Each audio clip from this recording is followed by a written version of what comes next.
तो हम लोग कल चर्चा कर रहे थे कि श्रीमन चैतन्य महाप्रभु के तत्व के बारे में बात हो रही थी, जिसको उपनिषद में ब्रह्म कहा जाता है, जो परमात्मा के रूप में सभी के हृदय में है। तो जो जिसको ब्रह्म कहा जाता है वह उनकी अंग कांति है, उनके अंग से निकलने वाली ज्योति है। जो सभी जीवों के हृदय में परमात्मा के रूप में है वह उनके अंश हैं। और अब यहाँ पे बात जो विषय हो रहा है वो ये कह रहे हैं कि कृष्ण साक्षात नारायण है।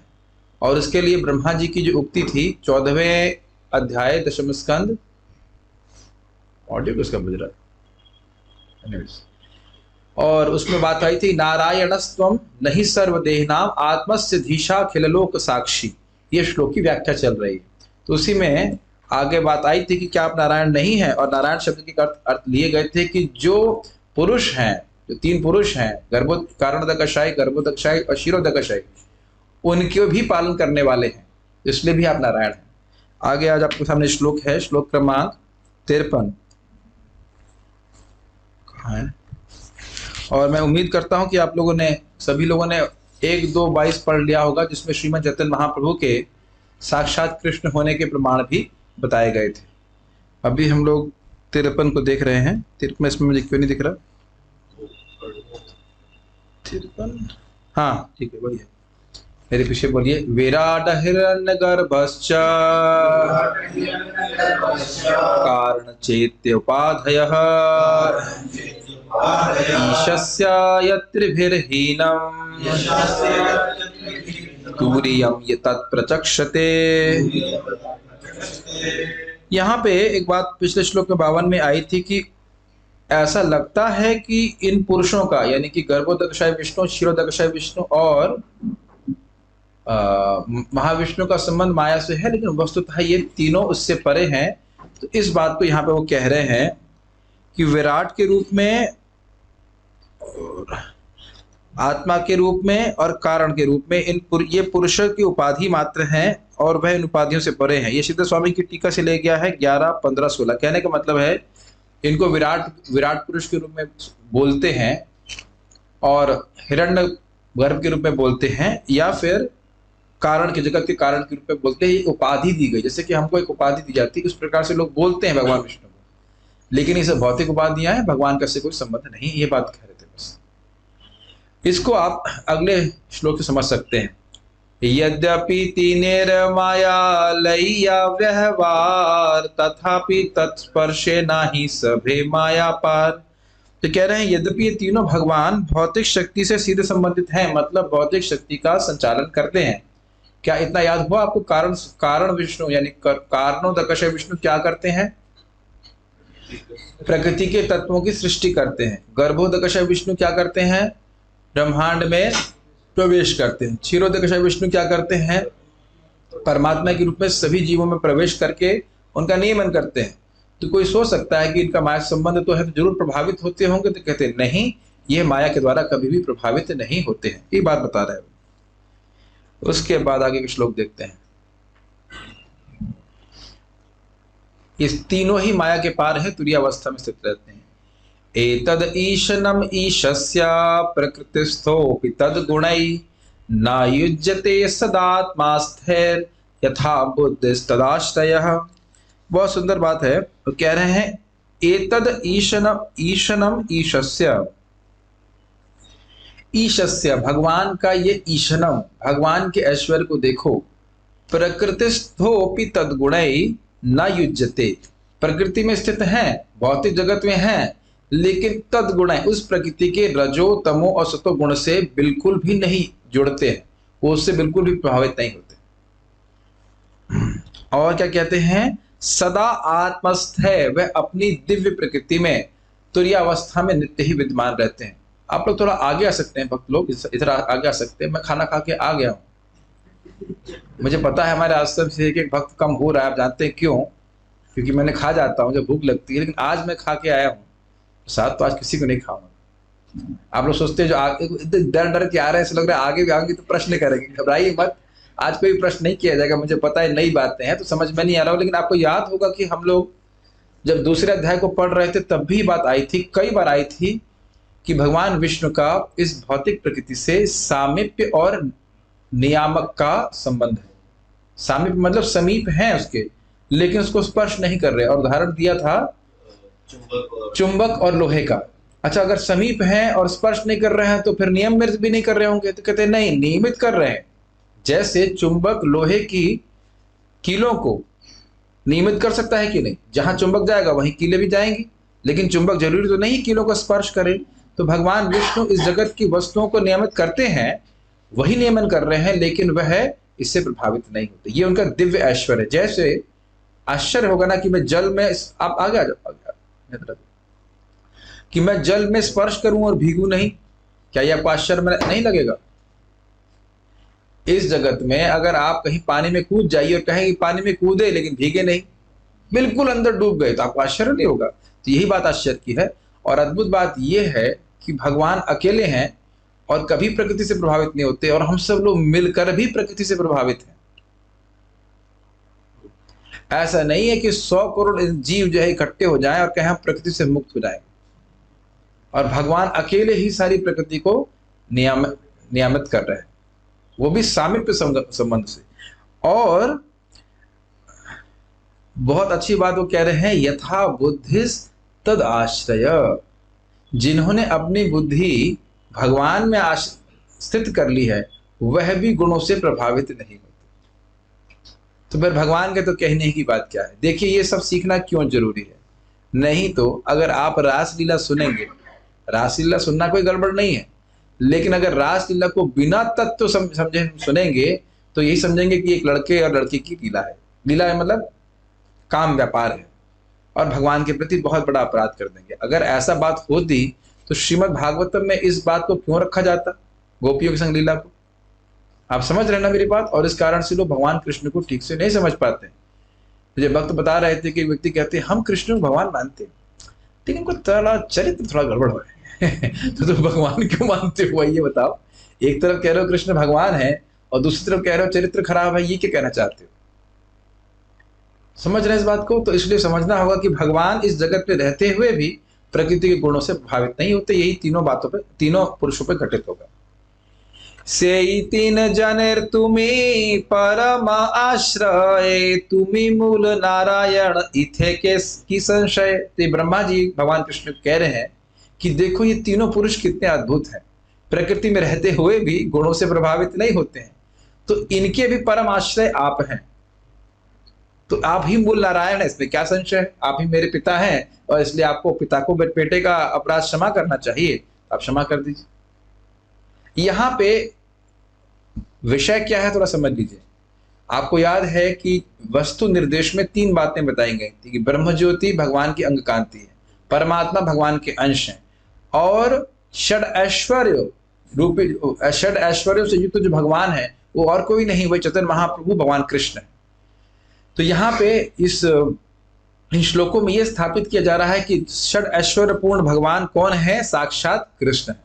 नारायण तो है ही, लेकिन नारायण के भी आश्रय हैं भगवान कृष्ण। ये बात अगर आप ध्यान में रखेंगे तो सारे श्लोक आपको समझ में आएंगे कि क्यों बोले जा रहे हैं।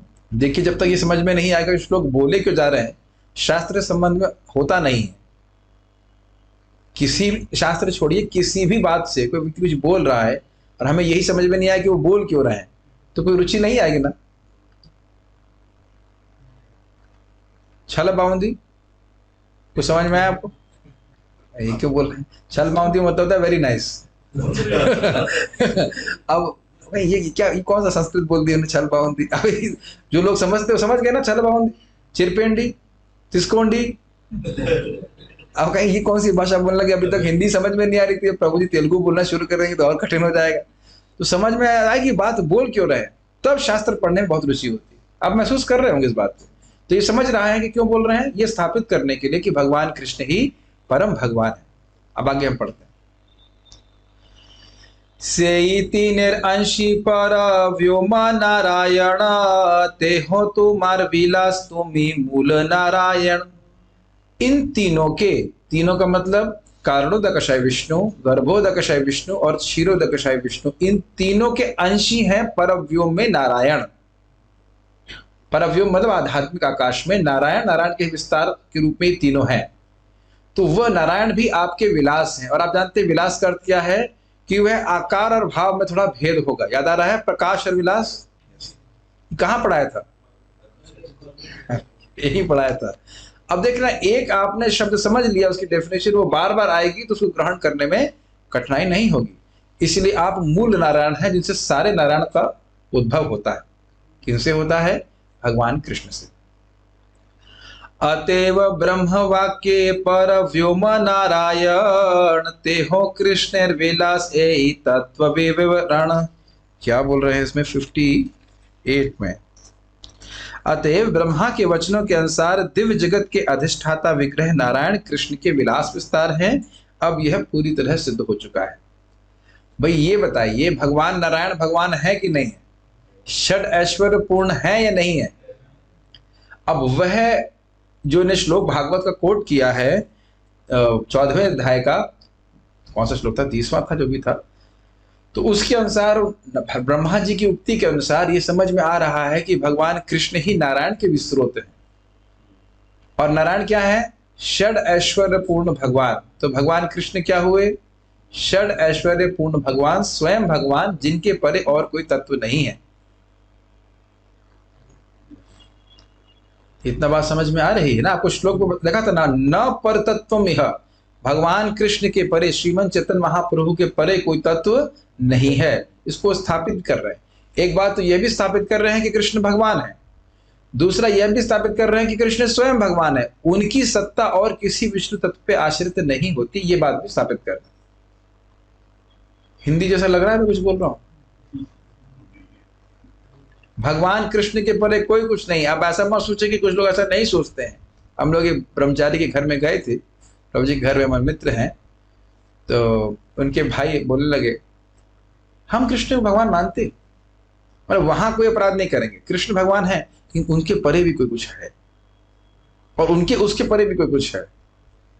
हमने कहा आपके दिमाग में कुछ है? शास्त्र के अनुसार बोल रहे हो या अपने मन से कुछ बोल रहे हो? कोई शास्त्र का प्रमाण नहीं है और कह रहे हैं कि कृष्ण के परे कुछ है। तो इसलिए यहाँ पे शास्त्र के द्वारा सिद्धांत स्थापित कर लेना चाहिए कि भगवान कृष्ण के परे किसी की सत्ता नहीं है। ठीक है, ओके। ए श्लोक तत्व लक्षण भागवत सार परिभाषा रूपे इहार सर्वत्राधिकार। ये बहुत सुंदर बात है। यह श्लोक तत्व को बताता है और ये भागवत का सार है।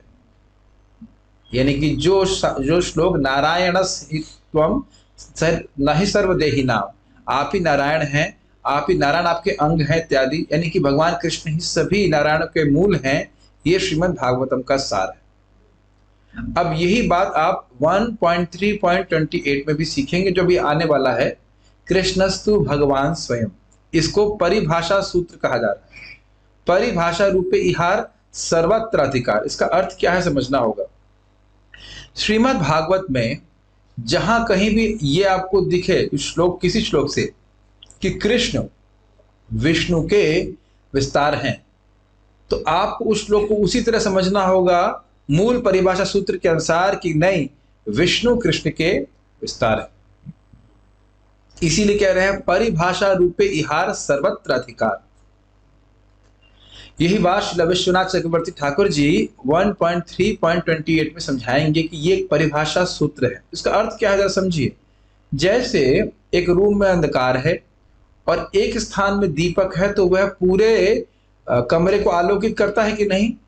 तो परिभाषा सूत्र बार बार रिपीट नहीं होते हैं, एक या दो बार ऐसे कह सकते हैं वो है, और वह पूरे ग्रंथ को आलोकित कर रहा है। समझ रहे हैं इस बात को? तो कृष्णस्तु भगवान स्वयं अभी आने वाला है, और ये श्लोक भी आपने देखा जिसमें ये स्थापित हो रहा है कि भगवान कृष्ण ही परम भगवान है। और इसी अंडरस्टैंडिंग के संग, इसी समझावट के संग हमें भागवत के किसी भी श्लोक को समझना होगा। ये बहुत महत्वपूर्ण है, क्योंकि आगे भी ये बात अब इसको रिजॉल्व करेंगे। कोई कोई कहता है कि नहीं, क्षीरोदकशाय विष्णु के अवतार हैं कृष्ण, कोई कहता है वामन के अवतार है, तो नहीं, हमको समझना होगा कि सारे अवतारों के स्रोत भगवान श्री कृष्ण ही हैं। ये समझ में आ रहा है ना? परिभाषा रूपे इहार सर्वत्र अधिकार। ठीक है, अब देख रहे हैं कितना गंभीर ये श्लोक है और कितना गंभीर शास्त्र है चैतन्य चरितामृत। श्री पूरे भागवत का सार आपको एकदम स्पष्ट रूप से मालूम चल रहा है। जितना कृष्णदास कविराज गोस्वामी भागवत को समझते उतना हम नहीं समझते, तो इसलिए उनके अनुगत्य में हम सीखेंगे तो भागवत हम समझ पाएंगे। ब्रह्म आत्मा भगवान कृष्ण रविहार, ए अर्थ ना जाने मूर्ख अर्थ करे आर। ब्रह्म आत्मा और भगवान यानी ब्रह्म परमात्मा और भगवान ये कृष्ण के ही विहार है, कृष्ण के ही विस्तार हैं। ए अर्थ ना जानी मूर्ख अर्थ करे आर, ये समझ नहीं पाने के कारण मूर्ख लोग अलग अलग अर्थ करते हैं कि कृष्ण तो अभी आए, या यहाँ तक कह देते हैं कृष्ण ब्रह्मज्योति से आए, यह सब भी वो कह देते हैं। ये उनकी मूर्खता है और भगवान के प्रति अपराध है। ये तो बहुत आसान लग रहा होगा, समझने में कोई कठिनाई नहीं है। अवतारी नारायण कृष्ण अवतार, तेहा चतुर्भुज इह मनुष्य आकार। अब वो क्या कह रहे हैं, ये सिद्धांत नहीं बोले, कह रहे इन लोगों का सिद्धांत क्या है, अवतारी तो नारायण हैं, कृष्ण तो उनके अवतार हैं। देखो नारायण के 4 भुजाएं हैं और कृष्ण की कम है, कृष्ण की 2 भुजाएं। अगर आपको याद हो भगवत गीता में श्रील बलदेव विद्याभूषण भी बहुत विनोद करते हैं। वो कहते हैं कि यदि भुजाएं ही निर्धारित करती हैं कि कोई भगवान है, तो फिर कार्तिवीर अर्जुन की तो 1000 भुजाएं थी। आप जानते हैं ना, जिसने रावण को दबा दिया था अपने उसमें काक बोलते, क्या बोलते हैं उसको, काक में दबा दिया था, तो उसकी तो 1000 भुजाएं थी, तो क्या वो भगवान हो गया? और कौन था, बाणासुर की भी 1000 भुजाएं थी। तो भुजाओं के द्वारा आप यह निर्णय नहीं कर सकते हो कि कौन भगवान। इन लोग इस प्रकार से आर्गुमेंट देते हैं। और कभी बीच में प्रश्न भी आया था कि भाई पहले तो भगवान विष्णु देवकी के सामने आए और फिर वह कृष्ण के रूप में हुए, तो स्वाभाविक सी बात है कि कृष्ण नारायण के विस्तार है, लेकिन ऐसा नहीं है, ये उनका मत है। और आपने यह भी सुना था कि पहला श्लोक इस अध्याय का क्या था कि भगवान चैतन्य महाप्रभु की कृपा से जो सिद्धांत का सागर है, जिसमें विभिन्न प्रकार के मत कैसे हैं मगरमच्छ की तरह, उसको एक बच्चा भी पार कर जाएगा। तो बड़ी आसानी से समझ में आ रहा है ना, कृष्ण भगवान है, स्वयं भगवान है, परम भगवान है, ये सब महाप्रभु की कृपा ही है। और एक कृपा महाप्रभु कैसे, आप तो कहो कृष्णदास कविराज गोस्वामी समझा रहे हैं, लेकिन आप जानते हो 90 साल में वो लिख रहे हैं, कहते हैं ना मुझे दिख रहा है ना मुझे ठीक से सुनाई पड़ता है, फिर भी मैं लिख रहा हूँ, कितने आश्चर्य की बात है। तो ये स्वयं श्रीमन चैतन्य महाप्रभु ने ये ग्रंथ लिखवाया है। और आपको याद हो प्रभुपाद जी अपने तात्पर्य इस प्रस्तावना में लिखते हैं कि ये जो चैतन्य महाप्रभु का ग्रंथ है चैतन्य चरितामृत, स्वयं श्रीमन चैतन्य महाप्रभु से अभिन्न है।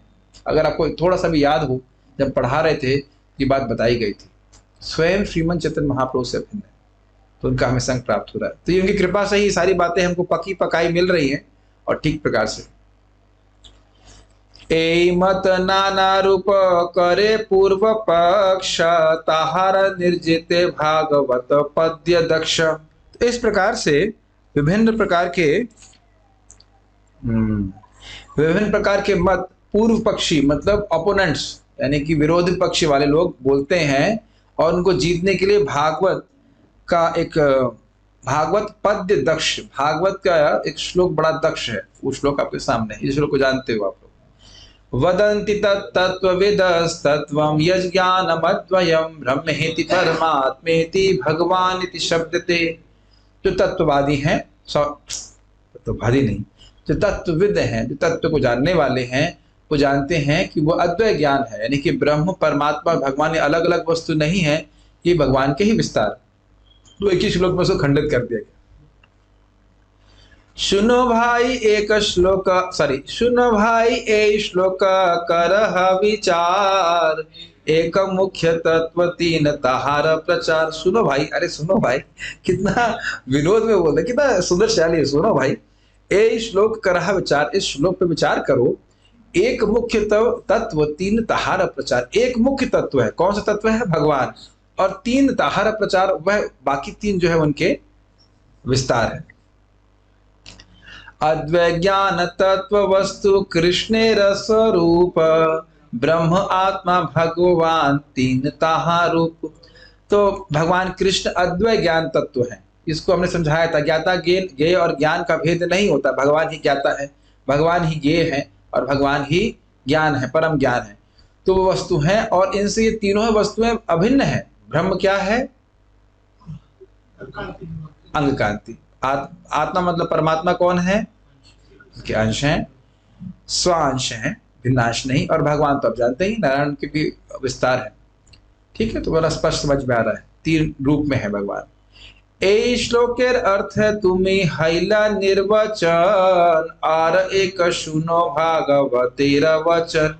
इस श्लोक के अर्थ के द्वारा तुम निर्वचन हो गए, तुम एकदम चुप हो गए हो अब तुम कुछ नहीं बोल सकते। और एक सुना भागवतेर वचन, और तुम भागवत का एक और वचन श्रवण करो। एते चांश कलह पुंसः कृष्णस्तु भगवान स्वयं इंद्रारि व्याकुलम लोकम मृडयन्ति युगे युगे। अब घबराने की जरूरत नहीं है। हमारा आप लोग को सोच रहे होंगे कि तीसरा अध्याय आपने बंद कर दिया प्रभु जी बीच में, नहीं, फिर आ गया आपके सामने। ये तीसरे अध्याय का, प्रथम स्कंद तीसरे अध्याय का 28वां श्लोक है और बहुत प्रसिद्ध श्लोक है। वहां पे जब आप सुन रहे थे कि बहुत सारे अवतारों का वर्णन था कि भाई ये अवतार आए, ये अवतार, ये अवतार आए, तो प्रश्न बनेगा कि किसके अवतार हैं। तो कह रहे एते चांश कलह पुंस, एते च अंश कलह पुंस। ये जितने भी अवतार हैं या तो अंश हैं या कला हैं पुंसः के। पुंसः कौन? क्षीरोदक विष्णु मान लीजिए, गर्भोदक विष्णु मान लीजिए। कृष्णस्तु भगवान स्वयं, लेकिन कृष्ण स्वयं भगवान है। क्योंकि जब सूत गोस्वामी वर्णन करेंगे, आप जब सुनेंगे उसमें आप पढ़ सकते हैं, तो कृष्ण और बलराम जी को भी अवतार के रूप में रख दिया गया था। तो उनको भय हुआ कि कहीं कोई व्यक्ति कृष्ण को अवतार के रूप में न ग्रहण करने लग जाए, ये अपराध हो जाएगा भगवान के प्रति, क्योंकि वो अवतारी हैं, वो अवतार नहीं है। अवतारी भी अवतरित होता है, लेकिन उनका स्रोत कोई और नहीं होता है। तो इसलिए वह सूत गोस्वामी जी ने श्लोक बोला, एते चांश कलह पुंस, ये जितने भी अवतार हैं ये क्षीरोदक विष्णु भगवान के पुरुष अवतार के अंश हैं या कला हैं। लेकिन कृष्णस्तु भगवान स्वयं, लेकिन कृष्ण स्वयं भगवान है। भगवान विष्णु है, भगवान नारायण है, भगवान बलराम जी हैं, भगवान जनार्दन, जो अन्य अन्य विष्णु स्वरूप है वो सब भगवान है। लेकिन स्वयं भगवान का अर्थ है कि उनकी सत्ता अब और किसी और विष्णु तत्व पे आश्रित नहीं होती। कुछ बातें भक्तों को पता होंगी और कुछ बातें मैं थोड़ा स्लो जा रहा हूं ताकि नए भक्तों को भी बात समझ में आ जाए। समझ रहे हैं? कृष्ण स्वयं रूप कृष्ण, उनसे विस्तारित बलराम जी, फिर से चतुर्व्यूह यानी कि प्रद्युम्न, अनिरुद्ध, संकर्षण और वासुदेव। तो उनका सबका विस्तार यानी हो रहा एक के बाद एक। लेकिन यह मत समझिएगा कि किसी समय हुआ, वो शाश्वत हैं, लेकिन फिर भी वह भगवान कृष्ण की ऊपर आश्रित है। लेकिन भगवान कृष्ण की सत्ता किसी पे भी आश्रित नहीं है। तो इस बात को समझाने के लिए बोल रहे हैं कृष्णस्तु भगवान स्वयं। फिर कह रहे हैं समान रूप से जो सभी अवतारों का प्रयोजन है वो सब अवतार आते हैं। इंद्रारि व्याकुलम लोकम, इंद्र के अरि, इंद्र के शत्रुओं के द्वारा जब ये लोक व्याकुल हो जाता है, मृडयंती युगे युगे, तो ये बार बार हर युग में अवतरित होते हैं। कृष्ण हर युग में अवतरित नहीं होते हैं, ये जितने भी अवतार हैं वह अवतरित होते हैं। ठीक है, अब जरा देखिए वह फ्लो बता रहे हैं, कारण बता रहे हैं कि सूत गोस्वामी जी ने श्लोक बोला क्यों। सब अवतारेर करी सामान्य लक्षण, तार मध्य कृष्ण चंद्रेर करी लगणन। समझ में आ गया? बताओ, बहुत इजी है। सब अवतारेर करी सामान्य लक्षण, सभी अवतारों के समान लक्षण बताए, नारद जी का, चतुर कुमार का, मत्स्य अवतार का इत्यादि। तार मध्य कृष्ण चंद्र करी लगणन। तीसरे अध्याय में जब अवतारों का वर्णन हो रहा है, उनके सभी अवतारों का वर्णन हो रहा है, उसी के बीच में भगवान कृष्ण बलराम का भी वर्णन कर दिया।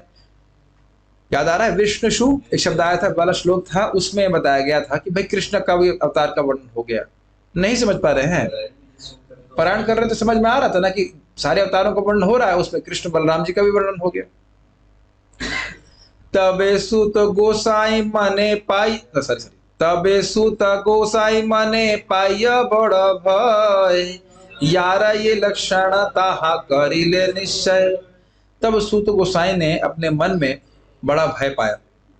यारा ये लक्षण ताहा करिले निश्चय, इसका अर्थ क्या है? 69। मैं गलत नहीं कहना चाहता, कहीं अगर कुछ है कठिनाई तो उसको देख लेना चाहिए। हाँ, जारा ये लक्षण तहा करिले निश्चय, जिस जिस अवतार का जो भी स्वरूप और तटस्थ लक्षण था उसको उन्होंने स्पष्ट रूप से बताया। जैसे कि जिन अवतारों के बारे में हम सुन चुके हैं उनको याद कर लें। हमने सुना था 4 कुमारों के रूप में। उनकी उम्र कितनी थी? 5 साल मैक्सिमम। और वो क्या पहनते हैं? कुछ नहीं पहनते। ठीक है। और कुछ पढ़े लिखे हैं? माता जी जाने, माता जी कह रही नहीं सबसे ज्यादा पढ़े लिखे हैं माता जी यही वैसे लिए पूछा। अब 5 साल का बच्चा है, कपड़ा भी नहीं पहनता तो बिल्कुल पढ़ा लिखा नहीं होगा नहीं, उनको ज्ञान, वो ज्ञान शक्ति भगवान की द्वारा दी गई, सबसे बड़े ज्ञानी। ठीक है। और उन्हें क्या तपस्या करी? अखंड ब्रह्मचर्य का पालन। तो अखंड ब्रह्मचर्य का पालन तो कोई भी कर, ब्रह्मचर्य का पालन तो कोई भी करते, बहुत करते, कहते नहीं ब्रह्मचर्य अखंडितम, कभी ब्रह्मचर्य उनका खंडित नहीं हुआ। और कौन से अवतार के बारे में सुना? नारद जी, नारद जी और वराहदेव, और था कोई? 3 तक ही गए थे हम लोग। ठीक है। तो वहां पे आपने स्वरूप और तटस्थ लक्षणों के बारे में सुना था। स्वरूप लक्षण मतलब आकृति और प्रकृति। जैसे मैंने पूछा 4 कुमार, आपको समझ में आ गया ना? 4 कुमार 5 साल के, कपड़ा नहीं पहनते। और तटस्थ लक्षण क्या था? ब्रह्मचर्य किया, उन्हें ब्रह्मचर्य का पालन किया, भगवान के लिए तपस्या करी। इसी प्रकार से नारद जी का भी, नारद जी ने क्या कार्य किया था? यस, प्रचार तो किया था। पांचरात्रिक, नारद पांचरात्र की को लिखा था। ठीक है। तो आप समझ रहे हैं कि इस प्रकार से सभी अवतारों का, या जितने भी अवतारों का वर्णन वहां पे हुआ, उनके स्वरूप और तटस्थ लक्षणों का वर्णन हुआ। स्वरूप लक्षण समझते हैं शिवम प्रभु? स्वरूप मतलब आकृति, मृदंग है, इसकी आकृति मृदंग जैसी लग रही है, और ये मिट्टी का बना हुआ है। ये पता नहीं है आपको? मिट्टी का बना होता है। तो इसकी आकृति और प्रकृति है। ये माउस है, इसकी आकृति अलग लग रही है कि नहीं? ये प्लास्टिक से बना हुआ है। मैं माइक हूं, मैं माइक दिख रहा हूं? नहीं दिख रहा ना? मैं स्पीकर हूं। डिपेंडिंग स्पीकर का मतलब क्या कहना चाहते हैं आप? जेबीएल का स्पीकर या कथा का स्पीकर? तो आप समझ रहे ना, किसी वस्तु को आप आकृति से पहचानते हैं कि नहीं, और फिर उसकी प्रकृति होती है, और फिर कुछ कार्य कर रहे होते हैं। जैसे मैं कई बार उदाहरण दिया है, मान लीजिए गोमाता में बैठा, वहां के मैनेजर भी हैं, तो हाँ भाई ये सामान गोमाता के बेचते हैं, तो वह तो नहीं जान रहा है कि मैं छतर चट्टा में कुछ बोल सकता हूँ। और यहाँ बैठा हूं तो ये भी कोई कह नहीं सकता कि मैं गोमाता में मैनेजमेंट कर रहा हूं। तो जो व्यक्ति जब कोई कार्य करता है, उसके अनुसार उसको तटस्थ लक्षण कहा जाता है। नहीं समझ में आ रहा आप लोगों को? तो बहुत इजी बात है। किसी भी वस्तु के, भाई ये माउस है, तो माउस मतलब अच्छा ये माउस, दूर रखो उसको, कहीं गेहूं खा जाएगा। ये वाला माउस गेहूं खाता है? आप बोल रहे हैं माउस, लेकिन ये गेहूं नहीं खाता है। ये से आप कर्सर को घुमाते हो अपने लैपटॉप पे, समझ रहे ना मेरी बात? एप्पल जो है, जो लैपटॉप होता है, उसे खाया नहीं जाता है, उसका स्वरूप और उसका तटस्थ लक्षण अलग होते हैं। तो ये सब बातों से अवतारों को समझा जाता है। तो कह रहे हैं कि इसी प्रकार से सभी अवतारों का जो भी वर्णन हुआ, तटस्थ और स्वरूप लक्षणों का वर्णन हुआ। तो अब इसी संबंध में आगे कह रहे हैं, अवतार सभ पुरुषेर कला अंश, स्वयं भगवान कृष्ण सर्व अवतंश। जितने भी अवतार हैं, अवतार सब पुरुषेर कला अंश, पुरुष अवतारों के कला या उनके अंश हैं। स्वयं भगवान कृष्ण सर्व अवतंश, लेकिन भगवान कृष्ण सभी अवतारों के स्रोत हैं, ये बात बोल रहे हैं। और ये बात स्थापित नहीं किए 28वें श्लोक से पहले। ये जो आपने सुना ना, एते चांस कला पुंसा कृष्णस्तु भगवान स्वयं, तो ये श्लोक बोलने से पहले तक ये बात स्थापित नहीं हो रही थी कि कृष्ण अवतारी हैं, अवतार नहीं है।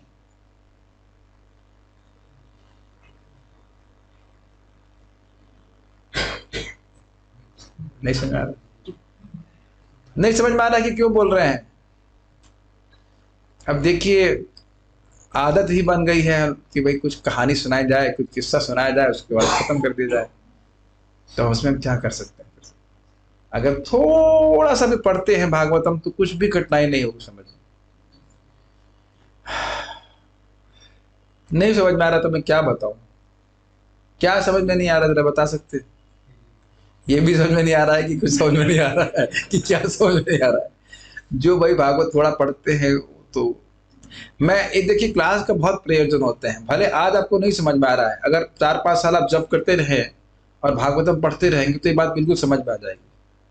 अब तो कभी ना कभी तो बोली जानी चाहिए ना। मैंने देखा परम पूज्य गौर कृष्ण महाराज जी उसके ऊपर चैतन्य महाप्रभु के शिक्षाष्टकों पे इतना हाई लेक्चर दे रहे हैं, महाराज को शरीर छोड़े कितना समय हो गया? ऑलमोस्ट 6 साल 5 साल, मुझे याद नहीं आ रहा। 2015, 6 साल उसके पहले दिए होंगे। और इतना गंभीर है, इतना हाई लेक्चर है। मैं सोच रहा था कि लोग समझ कैसे रहे होंगे वहां। हाँ हाँ, पुणे में दिए थे। तो दिए तो कब, आज मुझे तो समझ में आ रहा है ना, कभी तो समझ में आएगा ना। बार बार आकर हम इंसान जानवर का भेद तो नहीं बता सकते। तो अब जिसको समझ में आ रहा है वो ग्रहण कर ले, क्या कह सकते हैं। कहने की बात है, इनको भय ये हो रहा था कि भगवान कृष्ण के को हमने ये नहीं समझा पाए कि वो अवतारी हैं, तो कहीं उनको अन्य अवतारों के संग समेट न लिया जाए, ये बोल रहे हैं। तो यह बोल रहे हैं कि भगवान कृष्ण सर्व अवतंश, सारे अवतारों के स्रोत हैं। पूर्व पक्ष कहे तुम्हार भालत व्याख्यान, पर व्योम नारायण स्वयं भगवान। पूर्व पक्ष, जो पूर्व पक्ष वाला व्यक्ति वो कह रहा है, तुमने अच्छी बात बोली, अच्छा व्याख्यान किया। तो यही तो कहना चाहते हो ना कि पर व्योम के नारायण जो है वही स्वयं भगवान है, यही कहना चाहते हो ना। इस प्रकार से श्रीला कृष्णदास कविराज गोस्वामी कह रहे हैं कि पूर्व पक्षी कहेगा, पूर्व पक्षी का मतलब विपक्ष का व्यक्ति कहेगा, यही तो कह रहे हो ना कि स्वयं भगवान नारायण है। तेह आसी कृष्ण रूपे करे न अवतार, यही अर्थ श्लोके देखी की और विचार। भाई तेह आसी, वही नारायण भगवान स्वयं भगवान है और वही कृष्ण के रूप में अवतार ले रहे हैं। इस श्लोक के अर्थ में और तो कोई विचार है नहीं।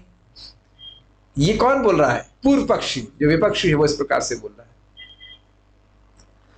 तारे कहे के न कर कुतर्कानुमान, शास्त्र विरुद्धार्थ कबू न है प्रमाण।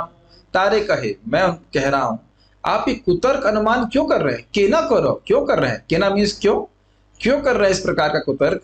शास्त्र के विरुद्ध अर्थ को कभी न है प्रमाण, उसको प्रमाण कभी नहीं माना जाता। ये बहुत महत्वपूर्ण बात है। आपका मत शिवम प्रभु और मेरे मत की कोई वैल्यू नहीं है। उन लोगों से बोलते तो बड़ा खराब लगता है, और प्राय लोगों को प्रचार करो तो कहेंगे हम ये मानते हैं, हम ये जानते हैं, हम ये मानते हैं। प्रभुपाद जी से भी एक व्यक्ति बोल रहा था बार बार, as far as I know, as far as I know, as far as I know. Prabhupada बोले, that is the point, how far do you know? जितना मैं जानता हूं, जितना मैं जानता हूं, जितना मैं जानता हूं। तो प्रभुपाद ने कहा, यही तो बात है, तुम कितना जानते हो? हम जानते बहुत थोड़ा सा है, और व्यक्ति सोचता है कि हम बहुत जानते हैं। अपनी पलकों को देखें आप में से कोई व्यक्ति? फिर तो नहीं होगी पलकें। आप पलकों को ही नहीं देख पाए, ये नाक के आगे वाले भाग को देख पाए तो नहीं है ना। फिर नाक हमारी, कभी कभी बोलते भी हमारी नाक काट दिया आपने। अरे नाक देखी ही नहीं आपने, अपनी कटेगी कैसे नाक? आप तो शीशे पे विश्वास करते हैं ना, खुद तो नहीं देखा ना आपने। कभी यही बात बोलते हैं ना कि तुमने भगवान को खुद देखा है क्या? तो बोलो, खुद तुमने अपनी नाक को देखा है क्या? कभी सोचा आपने इस तरह से? हमने कभी प्रयास कीजिए, नहीं, हम लोग देख ही नहीं सकेंगे। प्रयास कर सकते हैं, अपनी नाक ही नहीं देख पा रहे हैं, अपनी आंख ही नहीं देख पा रहे हैं, तो दूसरे पे आश्रित होकर समझ पा रहे हैं ना कि हम कितने सुंदर लगते हैं, जो कुछ भी मानते। सोचा कभी आपने इस तरह से? श्रीनिवास प्रभु, अपनी नाक देखी कभी आप? आईना दिखा रहा है ना, आप आईना पे क्यों विश्वास कर रहे हैं? अपने पे विश्वास कीजिए। बोलते हैं ना लोग कि भगवान की तुम शास्त्र की बात क्यों मानते हो? शास्त्र तो आईना है ही है, शास्त्र तो दिखाई रहा है कि ये स्थिति है, शास्त्र की बात क्यों मानते हो? खुद की बात, खुद पे अपना विश्वास रखो। तो आप देख सकते हैं कि हम अपनी नाक भी नहीं देख सकते। तो खैर बात यह है कि शास्त्र के विरुद्ध कोई अर्थ है तो उसको कभी कोई प्रमाण नहीं मानना जाए। कई बार भक्त लोग भी ऐसी बातें बोल देते हैं तो ठीक से नहीं सुने रहते हैं। महाराज बता रहे थे संबंध में, जुहू मंदिर में एक व्यक्ति बैठा हुआ था, नया होगा, और भक्त लोग हरे कृष्ण जप रहे थे, तो नहीं बोल रहा होगा, वो सुन रहा था। तो टेम्पल कमांडर जो भी कोई आए उसने कहा, बोलो बोलो नहीं तो नरक में जाओगे। अब उसे पूछ लो कि क्या शास्त्र प्रमाण है ऐसा? महाराज बोल रहे थे, ऐसा घूमते हैं प्रचारक, ऐसा नहीं है कि तुम हरे कृष्ण नहीं बोलोगे तो नरक में जाओगे। कथम अपी, कान से हरे कृष्ण सुन रहा है तो भी वो शुद्ध हो रहा है। ये बात हमेशा ध्यान रखिएगा। मंगल आरती में भक्त लोग कीर्तन कर रहे हैं, बाहर के लोग चाहे सेल्फी भी देख कर रहे हो या फोन में भी व्यस्त हो, उनके कान से स्पर्श हो रहा है हरिनाम। ये प्रभुपाद जी के शब्द हैं एक तात्पर्य बता रहे हैं कि they may be even unconscious of what they are doing, कहाँ है वो, लेकिन जो संकीर्तन आंदोलन हो रहा है उससे कान में जो जा रहा है उससे वह परिवर्तित होगा ही, विश्व तो होगा ही। लेकिन अब इसका अर्थ ये नहीं कि हम भी सोचे अच्छा बोलना नहीं है तो ठीक है हम रिकॉर्डिंग लगा देंगे प्रभुपाद जी की बस सुनेंगे। अरे भाई जीभ से भी आनंद लेना चाहिए, ये भी शास्त्र कह रहा है ना। मैं एक उदाहरण दे रहा था कि शास्त्र के विरुद्ध कोई बात नहीं कहनी चाहिए, और अगर हमसे मान लीजिए कोई त्रुटि हो जाती है तो फिर शास्त्र को देख लेना चाहिए, स्वीकार करना चाहिए हमसे त्रुटि हो गई, ठीक कर लेना चाहिए। ठीक है, अब जो बता रहे हैं, जो डिस्कशन आपके सामने है वह थोड़ा सा और टफ हो जाएगा। अच्छा, आप तो मुझे लग रहा था आप कहेंगे थोड़ा आसान हो जाएगा, नहीं थोड़ा और टफ हो जाएगा। इसको थोड़ा ध्यान पूर्वक समझेंगे तब समझ में आएगा। अनुवादम अनुक्त्वा तु न विधेयम उदीरयेत् न हि अवलब्धास्पदम किंचित कुत्रचित प्रतिष्ठति। अभी क्या कह रहे हैं? अनुवादम अनुक्त्वा तु, अनुवाद को न कह करके, न विधेयम उदीरयेत्, विधेय को कभी नहीं कहना चाहिए। ये एक रूल बता रहे हैं ग्रामर का। न ही अलब्धास्पदम किंचित कुत्रचित प्रतिष्ठति, क्योंकि वह अपने समुचित आधार के बिना नहीं खड़ा हो सकता है। जैसे ये टेबल और चेयर धरती पे खड़ी है, आधार है उसका, तो धरती ही गायब कर देंगे तो फिर उसका कोई आधार नहीं रहेगा। तो कह रहे हैं अनुवाद को कहे बिना व्यक्ति को विधेय नहीं कहना चाहिए। अभी ये क्यों कह रहे हैं, अभी आगे की जो हम बातें बोलेंगे उसे समझ में आएगा कि अनुवाद क्या होता है और विधेय क्या होता है। सब्जेक्ट एंड प्रेडिकेट जानते हैं आप लोग, कोई पढ़ा है अंग्रेजी ग्रामर? अच्छा, और इसी को हिंदी में क्या कहते हैं? उद्देश्य और विधेय। ठीक है, विधेय का अर्थ क्या होता है माता जी? प्रेडिकेट का मतलब अरे आप तो फंसा दे रहे हैं। प्रेडिकेट जैसे कहा जाए कि ये मृदंग अच्छा है, बहुत सुंदर, मृदंग हो गया अनुवाद, और अच्छा है ये हो गया उसका विधेय, डिस्क्रिप्शन। ये सब्जेक्ट, प्रेडिकेट हो गया उसका डिस्क्रिप्शन। अच्छा है तो आपको समझ नहीं पाएंगे ना, कौन अच्छा है? आम अच्छा है कि कथा अच्छी है या स्पीकर अच्छा है, नहीं समझ में आएगा ना। तो आप कहेंगे भाई कौन अच्छा है, नहीं समझोगे तो आज छोड़ने वाला नहीं हुई। अभी हम कोई शास्त्र नहीं बोल रहे हैं, ग्राम इसका मतलब अंग्रेजी भी नहीं पढ़े ठीक से, और हिंदी ग्रामर में भी नंबर कम आए। अच्छा, कितने नंबर आए थे शिवम प्रभु हिंदी ग्रामर में चौथी क्लास में? याद नहीं हो, शायद पिटाई भी खाए होंगे। अरे नंबर कम आए हिंदी में, 74 लेके आया 80 आने चाहिए थे। लेकिन इतनी बात समझ में आ रही है? अच्छे हैं। अब मन में क्या प्रश्न आएगा, कौन अच्छे हैं, किसकी बात कर रहे हैं आप? तो ये हो गया अनुवाद का मतलब हो गया सब्जेक्ट सिंपल, और प्रेडिकेट मतलब डिस्क्रिप्शन। तो क्या हम डिस्क्रिप्शन बिना सब्जेक्ट के दे सकते हैं? चोर है, कौन चोर है? तो पहले ये बताओ कौन है, किसकी बात कर रहे हो? क्या है हम सामान्य भाषा में ऐसा करते हैं? इतनी बात समझ में आ गई। यही बात श्लोक में कह रहे हैं कि बिना अनुवाद को रखे आप डिस्क्रिप्शन नहीं दे सकते, चर्चा नहीं कर सकते। मान लीजिए कर्णमत प्रभु आए हमारे पास सुबह, हमने कहा बहुत अच्छा बना है, तो स्वाभाविक सी बात है आप पूछेंगे क्या अच्छा बना है? खिचड़ी अच्छी बनी है कि चावल अच्छा बना है कि दाल अच्छा बना है? दाल अच्छी बनी है मतलब। तो हर जगह हम लोग पहले सब्जेक्ट बोलते हैं कि नहीं? Are you able to understand this word subject and predicate? मुझे पता है कि इस प्रकार की क्लास के व्यूअर्स बहुत कम होंगे, लेकिन जीरो भी नहीं होंगे। और ये मुझे बड़ी प्रसन्नता होती है कि आज आप सुन रहे हैं, एक बार आप दोबारा इसको पढ़े, अगर इसी जीवन में पढ़े तो निश्चित रूप से आपको समझ में आएगा सब बातें क्यों बोल रहे, पूरा फ्लो समझ में आएगा। अच्छा, अनुवाद ना कहिया ना कही विधेय, आगे अनुवाद कही पश्चात विधेय। यदि आप अनुवाद नहीं कह रहे हैं तो आप विधेय नहीं कह सकते। विधेय समझ में आ रहा है, प्रेडिकेट नहीं कह सकते। आगे अनुवाद कही, पहले आप अनुवाद कहिए उसके बाद आप विधेय कहिए। विधेय समझ में आ रहा है, प्रेडिकेट, डिस्क्रिप्शन। ऐसे ऐसे संदेश देख रहे हैं इनकी समझ ही नहीं आ रहा है। संजीव प्रभु समझ में आ रहा है? परेशान है, कौन परेशान है? एक मिनट, घर से परेशान है, कौन परेशान है?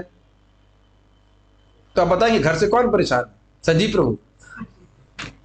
खुश है, कौन खुश है? संजीव प्रभु। एग्जाम्पल, घर से आप परेशान नहीं, मैं एग्जाम्पल बोल रहा हूँ। मान लो कोई, सही संजीव नाम नहीं, क्या नाम है आपका? अच्छा, आपका नाम भी संजीव है ना? राजीव, राजीव, राजीव प्रभु, अगर मैं ऐसे बोलूं साउथ इंडियन है, कौन साउथ इंडियन है? आपने कैसे बोले राजीव? आप नहीं साउथ इंडियन है? करुणामित प्रभु भी साउथ इंडियन हो सकते हैं, हमारे विपिन प्रभु अरे साउथ इंडियन या ऑलमोस्ट, अमरनाथ भी हो सकते हैं। तो अपन कौन से साउथ इंडियन की बात कर रहे हो भाई? अरे वो मोटे से प्रभु जी जो हैं, वो मोटे से प्रभु जी कौन है? अरे मैं भी मोटा हूँ, पार्थ भी मोटा है, परशुराम भी ऑलमोस्ट मोटा है, बहुत लोग मोटे हैं। तो आप समझ रहे हैं ना कि भाई बताना पड़ेगा ना सब्जेक्ट क्या है, ये बात बोल रहे।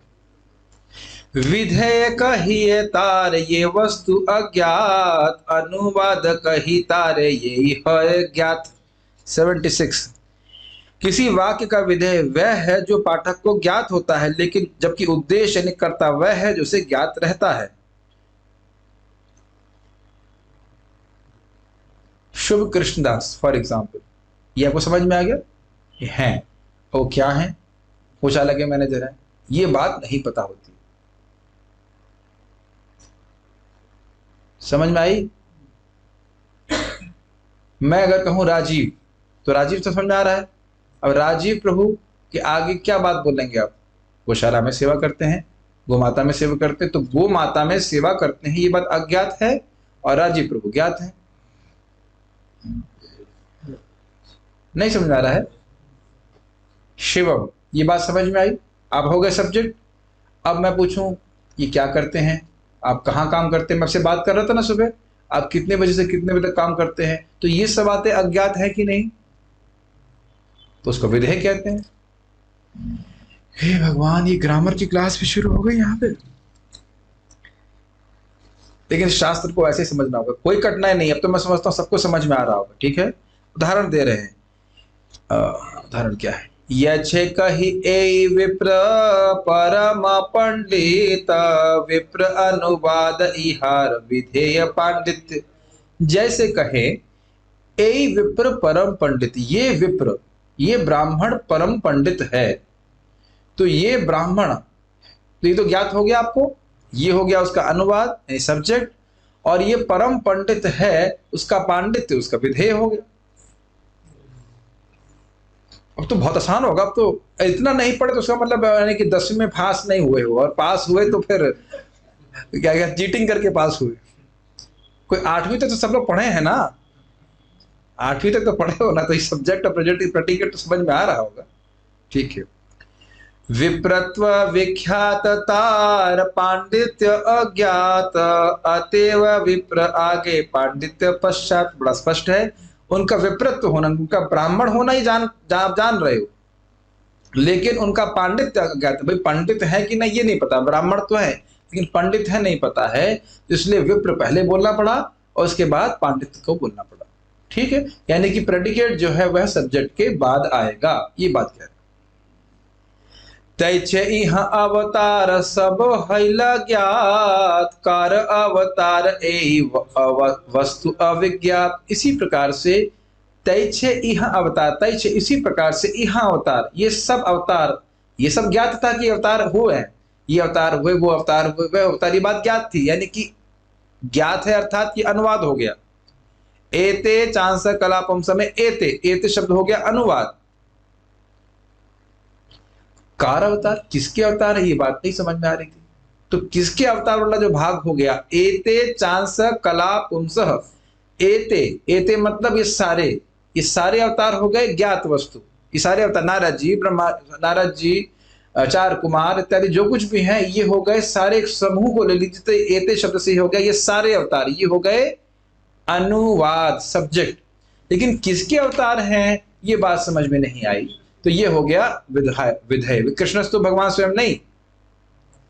एते चांस कला पुंस, चा अंश कला पुंस, ये हो गया विधेय। आज आप लोग बुरे फंस गए ना ग्रामर की क्लास, भागवत की क्लास, चैतन्य चरितामृत इतना कठिन। चलो वही तकिया लगाया जाए, चाय वाय पिया जाए, है कि नहीं? बड़ा कठिन हो रहा है। ग्रहण कर पा रहे श्लोक? अब बताइए, जिंदगी में बताइए, क्या हम एते चांस कला पुंसा को ऐसे देखते? किस प्रकार से सुंदर विचार उन्होंने किया है। और आप बताइए क्या यहाँ युक्ति नहीं लग रही है? युक्ति है, लेकिन शास्त्र के आधार की युक्ति है। तो बड़ा अच्छा लगता है, एटलीस्ट मुझे तो बड़ा अच्छा लगता है। अब देखिए, एते शब्दे अवतारेर आगे अनुवाद, पुरुषेर अंश पाछे विधेय संवाद। समझ में आ गया? एते शब्द, यह अनुवाद है। एते जितने भी सारे अवतार हैं, ये समझ में आ रहा है, ये अवतार हैं। किसके अवतार हैं? ये बात नहीं समझ में आ रही। जैसे आपके 3 बच्चे हैं ना, 3 है 4, 3 है, मान लो 3 बच्चे यहाँ बैठे हो, तो मैं कहीं एते से सारे बच्चे हैं, तो प्रश्न होगा किसके बच्चे हैं? तो ये बात तो नहीं पता चल रही ना। तो बोले कि हाँ भाई ये राजकुमार और पूनम माता जी के बच्चे हैं, राजकुमार प्रभु और पूनम माता जी के बच्चे हैं, तो ये बात अब विधेय हो गया कि नहीं? ये बात प्रेडिकेट हो गया कि नहीं? हाँ, हम प्रभु जी, हम आपको उत्साह दिलाने के लिए बोलते हैं कि हम समझ में आ गया है। क्या ये बात नहीं समझ में आ रही है आपको? Is it not? अगर मान लीजिए सारी वस्तुएं रखी रहे, कहें कि हारमोनियम कहाँ है, लैपटॉप किस, ये सब है, ये सब कुछ है, तो प्रश्न बनेगा ना किसके? ये तो आप नहीं जान रहे हो। तो जो नहीं जान रहे वो बाद में कहा जाएगा ना, ये बात बोल रहे। तय छे कृष्ण अवतार भीतरे भीतरे है ज्ञात, तहारा विशेष ज्ञान से अविज्ञात। उसी प्रकार से ये तो बात समझ में आई कि कृष्ण अवतार हैं, लेकिन उनके बारे में जो विशेष ज्ञान है वह नहीं समझ में आया। अतएव कृष्ण शब्दे आगे अनुवाद, स्वयं भगवता पीछे विधेय संवाद। देखिए श्लोक मन में आ गया? एते चांस कला पुंसा, तो इसमें अनुवाद क्या है? एते, और विधेय क्या है? चांस कला पुंसः। ठीक, अब अगली लाइन में आइए, कृष्णस्तु भगवान स्वयं। तो कृष्ण के बारे में क्या ज्ञात है आपको? रुकिए, अभी तक कृष्ण के बारे में यह ज्ञात है कि कृष्ण बलराम जी विष्णु के वंश में अवतार के रूप में अवतरित हुए, ये बात पता थी। तो कृष्ण जो नेक्स्ट लाइन शब्द है, नेक्स्ट लाइन इसमें कृष्ण जो है वह अनुवाद है। अनुवाद का अर्थ यहाँ पे है सब्जेक्ट। स्वयं, तू भगवान स्वयं, ये हो गया विधेय। अब ग्रहण कर रहे हैं, ये बात नहीं पता है कि कृष्ण तो स्वयं भगवान, इसीलिए कह रहे हैं स्वयं भगवत्ता पीछे विधेय संवाद। तो देख लीजिए भागवत श्लोक कितना गंभीर है, और हम क्या स्थापित करना चाहते हैं कि कृष्ण ही परम भगवान है। ये श्लोक से हम सीख रहे हैं। और चैतन्य महाप्रभु कौन है? वही कृष्ण है। तो फिर वह स्थापित हो गया कि स्वयं चैतन्य महाप्रभु अवतार ही है, वो अवतार नहीं। हे प्रभु भगवान चैतन्य महाप्रभु, इन बच्चों को बुद्धि दे कि आपकी बात समझ सके। ये विधेय और संवाद की बात समझ में आ रही है? मुझे लगता है इतनी ग्रामर तो सब लोग समझ गए होंगे, नए भी समझिए हो, इतनी बात तो समझ में आ रही होगी। आप कृष्णस्तु भगवान स्वयं में विधेय क्या है? भगवान स्वयं। और अनुवाद क्या है? अनुवाद क्या है? विधेय क्या है? कृष्णेर स्वयं भगवता इह हैला साथ, स्वयं भगवानेर कृष्णत्व हैला बाध्य। जरा देखें इसका अर्थ क्या है, ये थोड़ा समझ में नहीं आ रहा है। हाँ, इसलिए कृष्णेर स्वयं भगवत्ता इह हैला साध्य, यह सिद्ध हो गया कि कृष्ण की स्वयं भगवत्ता मतलब स्वयं भगवान होने का गुण, यह इस बात से सिद्ध हो गया। ठीक है, स्वयं भगवानेर कृष्णत्व हैला बाध्य, इसलिए स्वयं भगवान कृष्ण ही हैं, ये हमको स्वीकार करना पड़ेगा इस श्लोक के आधार पर। कृष्ण यदि अंश हैते अंशी नारायण, तबे विपरीत हैते सुतेर वचन। कृष्ण यदि अंश होते और उनके स्रोत या अंशी होते नारायण, तब सूत गोस्वामी के वचन विपरीत होते, कुछ अलग होते। क्या कहते? नारायण अंशी जय स्वयं भगवान, तेह श्री कृष्ण ऐछे करित व्याख्यान। तो ऐसे व्याख्यान करते कि अंशी है नारायण जो स्वयं भगवान है और उनके अंश हैं श्री कृष्ण, लेकिन ऐसा व्याख्यान सूत गोस्वामी जी नहीं किए। कृष्णस्तु भगवान स्वयं कहें। ब्रह्म प्रमाद विप्रलिप्सा करना पाठ, आर्ष विज्ञ वाक्य नहीं दोष ए सब। अब एक अच्छी बात आ रही है, कह रहे हैं प्रामाणिक ऋषियों में, जैसे सूत गोस्वामी इत्यादि में, आर्ष विज्ञ मतलब जो पुरातन काल के ऋषि मुनि हैं, उनके वाक्य में ये सब दोष नहीं होते। कौन से दोष नहीं होते हैं? भ्रम मतलब इल्यूजन, प्रमाद मतलब पागलपन, भ्रम, भ्रम मतलब गलती, प्रमाद मतलब भ्रम, विप्रलिप्सा मतलब धोखेबाजी, और कर्णपाटम मतलब अपूर्ण इंद्रियां। इसकी व्याख्या मैं बहुत नहीं करना चाहता हूं, लेकिन आप इसको पढ़ लीजिएगा। शॉर्ट में बता देते हैं कि हमारी इंद्रियां अपूर्ण है, हमारी इंद्रिय सब कुछ ग्रहण नहीं कर पाते। जैसे अभी आपने देखा, हम अपनी नाक को ही नहीं देख पाते, हम अपनी आंखों को ही नहीं देख पाते हैं, तो इंद्रियां हमारी अपूर्ण है। अगर आप क्या एग्जाम्पल देते हैं वक्त लोग, नींबू के बाद चीनी खाइए, चीनी अजीब से लगेगी, मीठी नहीं लगेगी। ये तो अनुभव होगा कि हलवा मीठा होता है, उसके बाद अगर आप खीर खाते हैं तो कहते हैं आज खीर में चीनी कम है, ग्रहण कर रहे हैं। जाड़े में वही जल आपको ठंडा लगता है, और वही जल आपको सॉरी नहीं, जल क्या होता है वो हैंडपंप का जल होता है ना, हैंडपंप का जल आपको जाड़े में गर्म लगता है और गर्मी में ठंडा लगता है, उसका टेम्परेचर वही रहता है।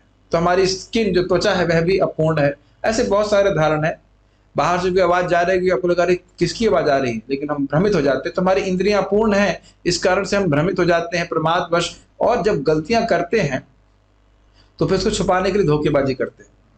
तो इस प्रकार के बहुत सारे उदाहरण हैं।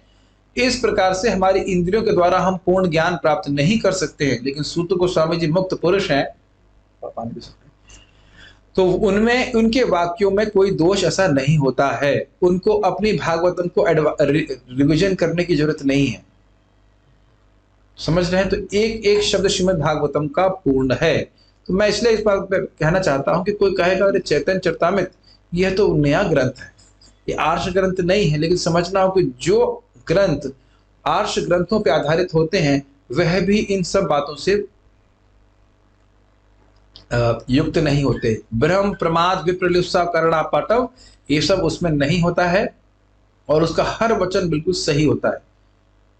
समझ रहे हैं। ये भी श्रीला कृष्णदास गौड़दास गोस्वामी जो हैं, ये स्वयं सेल्फ आत्म साक्षात्कारी पुरुष हैं, और ये शास्त्रों को परंपरा में हमारे सामने प्रस्तुत कर रहे हैं। ये बात ध्यान रखनी होगी। विरुद्धार्थ कह तुम्हें कहिते कर रोष, तुम्हार अर्थ अविमृष्ट विधेयांश दोष। तुम विरुद्ध अर्थ कहते हो, और जब मैं उसे ठीक करता हूं तो तुम गुस्सा होते हो। विरुद्धार्थ कहे तुम्हें कहिते कर रोष, तुम शास्त्रों के विरुद्ध बात बोल रहे हो, और जब बताई जाती तो तुम गुस्सा कर रहे हो। तुम्हारा अर्थ है अविमृष्ट विधेयांश दोष, तुम्हारे अर्थ में विधेय जो है वो पहले रखा जा रहा है, और अनुवाद बाद में रखा जा रहा है। ये बहुत बड़ा दोष है। तो देखिए, कृष्णदास कविराज गोस्वामी नम्र हैं। आप सुन चुके हैं, वो कह रहे हैं कि मैं तो मल से भी निकृष्ट हूं, मल में रहने वाले कीड़े से भी निकृष्ट हूं। लेकिन जब सिद्धांत की बात आ रही तो एकदम बोल्ड है। ये नम्रता का अर्थ ये नहीं कि कोई कुछ भी कह दे भगवान के बारे में हम स्वीकार कर लें, ये अर्थ बिल्कुल नहीं होता। यार भगवता हैते अन्येर भगवता, स्वयं भगवान शब्देर्ताहाते सत्य। जिनकी सत्ता से, जिनकी भगवत्ता से अन्यों की भगवत्ता है, वह स्वयं भगवान शब्द का अर्थ है। स्वयं भगवान शब्देर ताहाते सत्ता, ऐसी सत्ता है। मतलब जितने भी विष्णु स्वरूप हैं उनके आधार कौन है? भगवान कृष्ण। ये बात वो कह रहे हैं। अब इसको उदाहरण से समझा रहे हैं। दीप हैते ये छे बहु दीपे रज्वलन, मूल एक दीप ताहा करिए गणन। जिस प्रकार से एक दीप बहुत सारे दीपकों को जलाता है, फिर भी मूल रूप से एक दीपक है कि नहीं? किसी को, मुझे लग रहा था कि ब्रह्म संहिता से कोट करेंगे, लेकिन यहाँ पे कोट नहीं किए हैं, लेकिन ये ब्रह्म संहिता का वचन है। दीपार्चिरेव हि दशांतरमभ्युपेत्य, दीपायते हि विवृत हेतु समान धर्मा।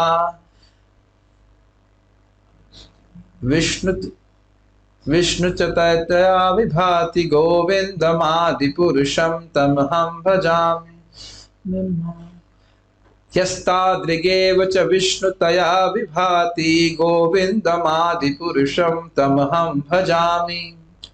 तो वहां पे ब्रह्मा जी कह रहे हैं कि जैसे एक दीपक से बहुत सारे दीपक को जलाते हैं, तो अन्य दीपक भी उतनी ही शक्ति से जलते हैं जितना कि मूल दीपक। समान धर्मा शब्द आया, उसी प्रकार से सारे विष्णु तत्व भगवान के ही समान शक्तिशाली है, लेकिन फिर भी एक मूल दीपक रहता है। लेकिन आपको ध्यान देना होगा कि इसका अर्थ यह नहीं है कि पहले भगवान थे, फिर कोई नहीं था, तो उन्होंने कहा मेरे भैया होने चाहिए तो बलराम जी आ गए। ऐसा आप कृपया मत सोचिएगा कि बलराम जी कभी आए। बलराम जी भी शाश्वत हैं, भगवान कृष्ण भी शाश्वत हैं, लेकिन फिर भी उन सब की सत्ता भगवान कृष्ण पे आश्रित है। इसको हम अपनी बुद्धि से नहीं समझ सकते हैं, शास्त्र वचन से सुनना पड़ेगा। तैचे सब अवतारे कृष्ण से कारण, और एक श्लोक सुन कुव्याख्या खंडन। इसी प्रकार से सभी अवतार के कारण कृष्ण ही है, और एक श्लोक सुनो जिससे तुम्हारी कुव्याख्या खंडित हो जाती है। आगे जाकर कृष्ण कविराज गोस्वामी कहेंगे भी, आपको ये चैतन्य चरितामृत नहीं सुनना है तो आप बिल्कुल मत सुनिए। लेकिन आप अगर सुन रहे हैं तो कृपया श्रद्धा से सुनिए। अगर आप उसमें बहुत दोष निकालना है तो मेरा वचन, मेरा प्रार्थना है कि आप मत सुनिए। मतलब कुछ लोग ऐसे हैं कि इतनी संस्कृत क्यों है, ये है वो है। तो कृष्णदास कविराज गोस्वामी कह रहे ना, ये मेरी निंदा नहीं है, ये साक्षात चैतन्य महाप्रभु की निंदा है। अब आगे सुनेंगे उसको। अब यहाँ पे वह भागवत का ही श्लोक बोल रहे हैं। अत्र सर्गो विसर्गस्या स्थानम पोषणमूतयः मन्वन्तरेशानुकथा निरोध मुक्तिराश्रयः दशमस्य विशुद्ध्यर्थं नवानाम् इह लक्षणं वर्णयन्ति महात्मानः श्रुतेनार्थेन सांजसा। वो कह रहे हैं कि श्रीमद् भागवतम में 10 टॉपिक है, 10 टॉपिक है। अत्र सर्ग, सर्ग, विसर्ग, स्थान, पोषण, ऊति, मनवंतरा, ईशानुकथा, निरोध, मुक्ति और आश्रय, 10 हो गए। और दशमस्य विशुद्ध अर्थम, जो आश्रय तत्व है भगवान कृष्ण, उनके विशुद्ध अर्थ के लिए, उनको स्पष्ट करने के लिए नवानाम इह लक्षणम, इन 9 अन्य विषयों की चर्चा कर रहे हैं। वर्णयंती महात्मानः श्रुतेनार्थेन चांजसा, ताकि आसानी से, आंजसा मतलब आसानी से 10वां जो मूल तत्व है, आश्रय तत्व भगवान कृष्ण को समझ में आए।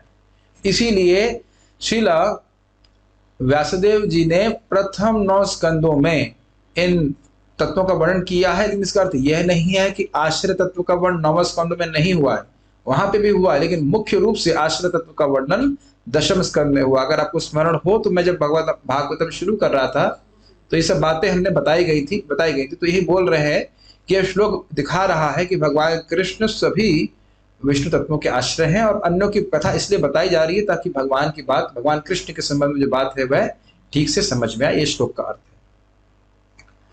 आश्रय जानीते कही एनव पदार्थ, एनवेर उत्पत्ति हेतु से आश्रय अर्थ। जरा इसका अर्थ देख लेता हूं।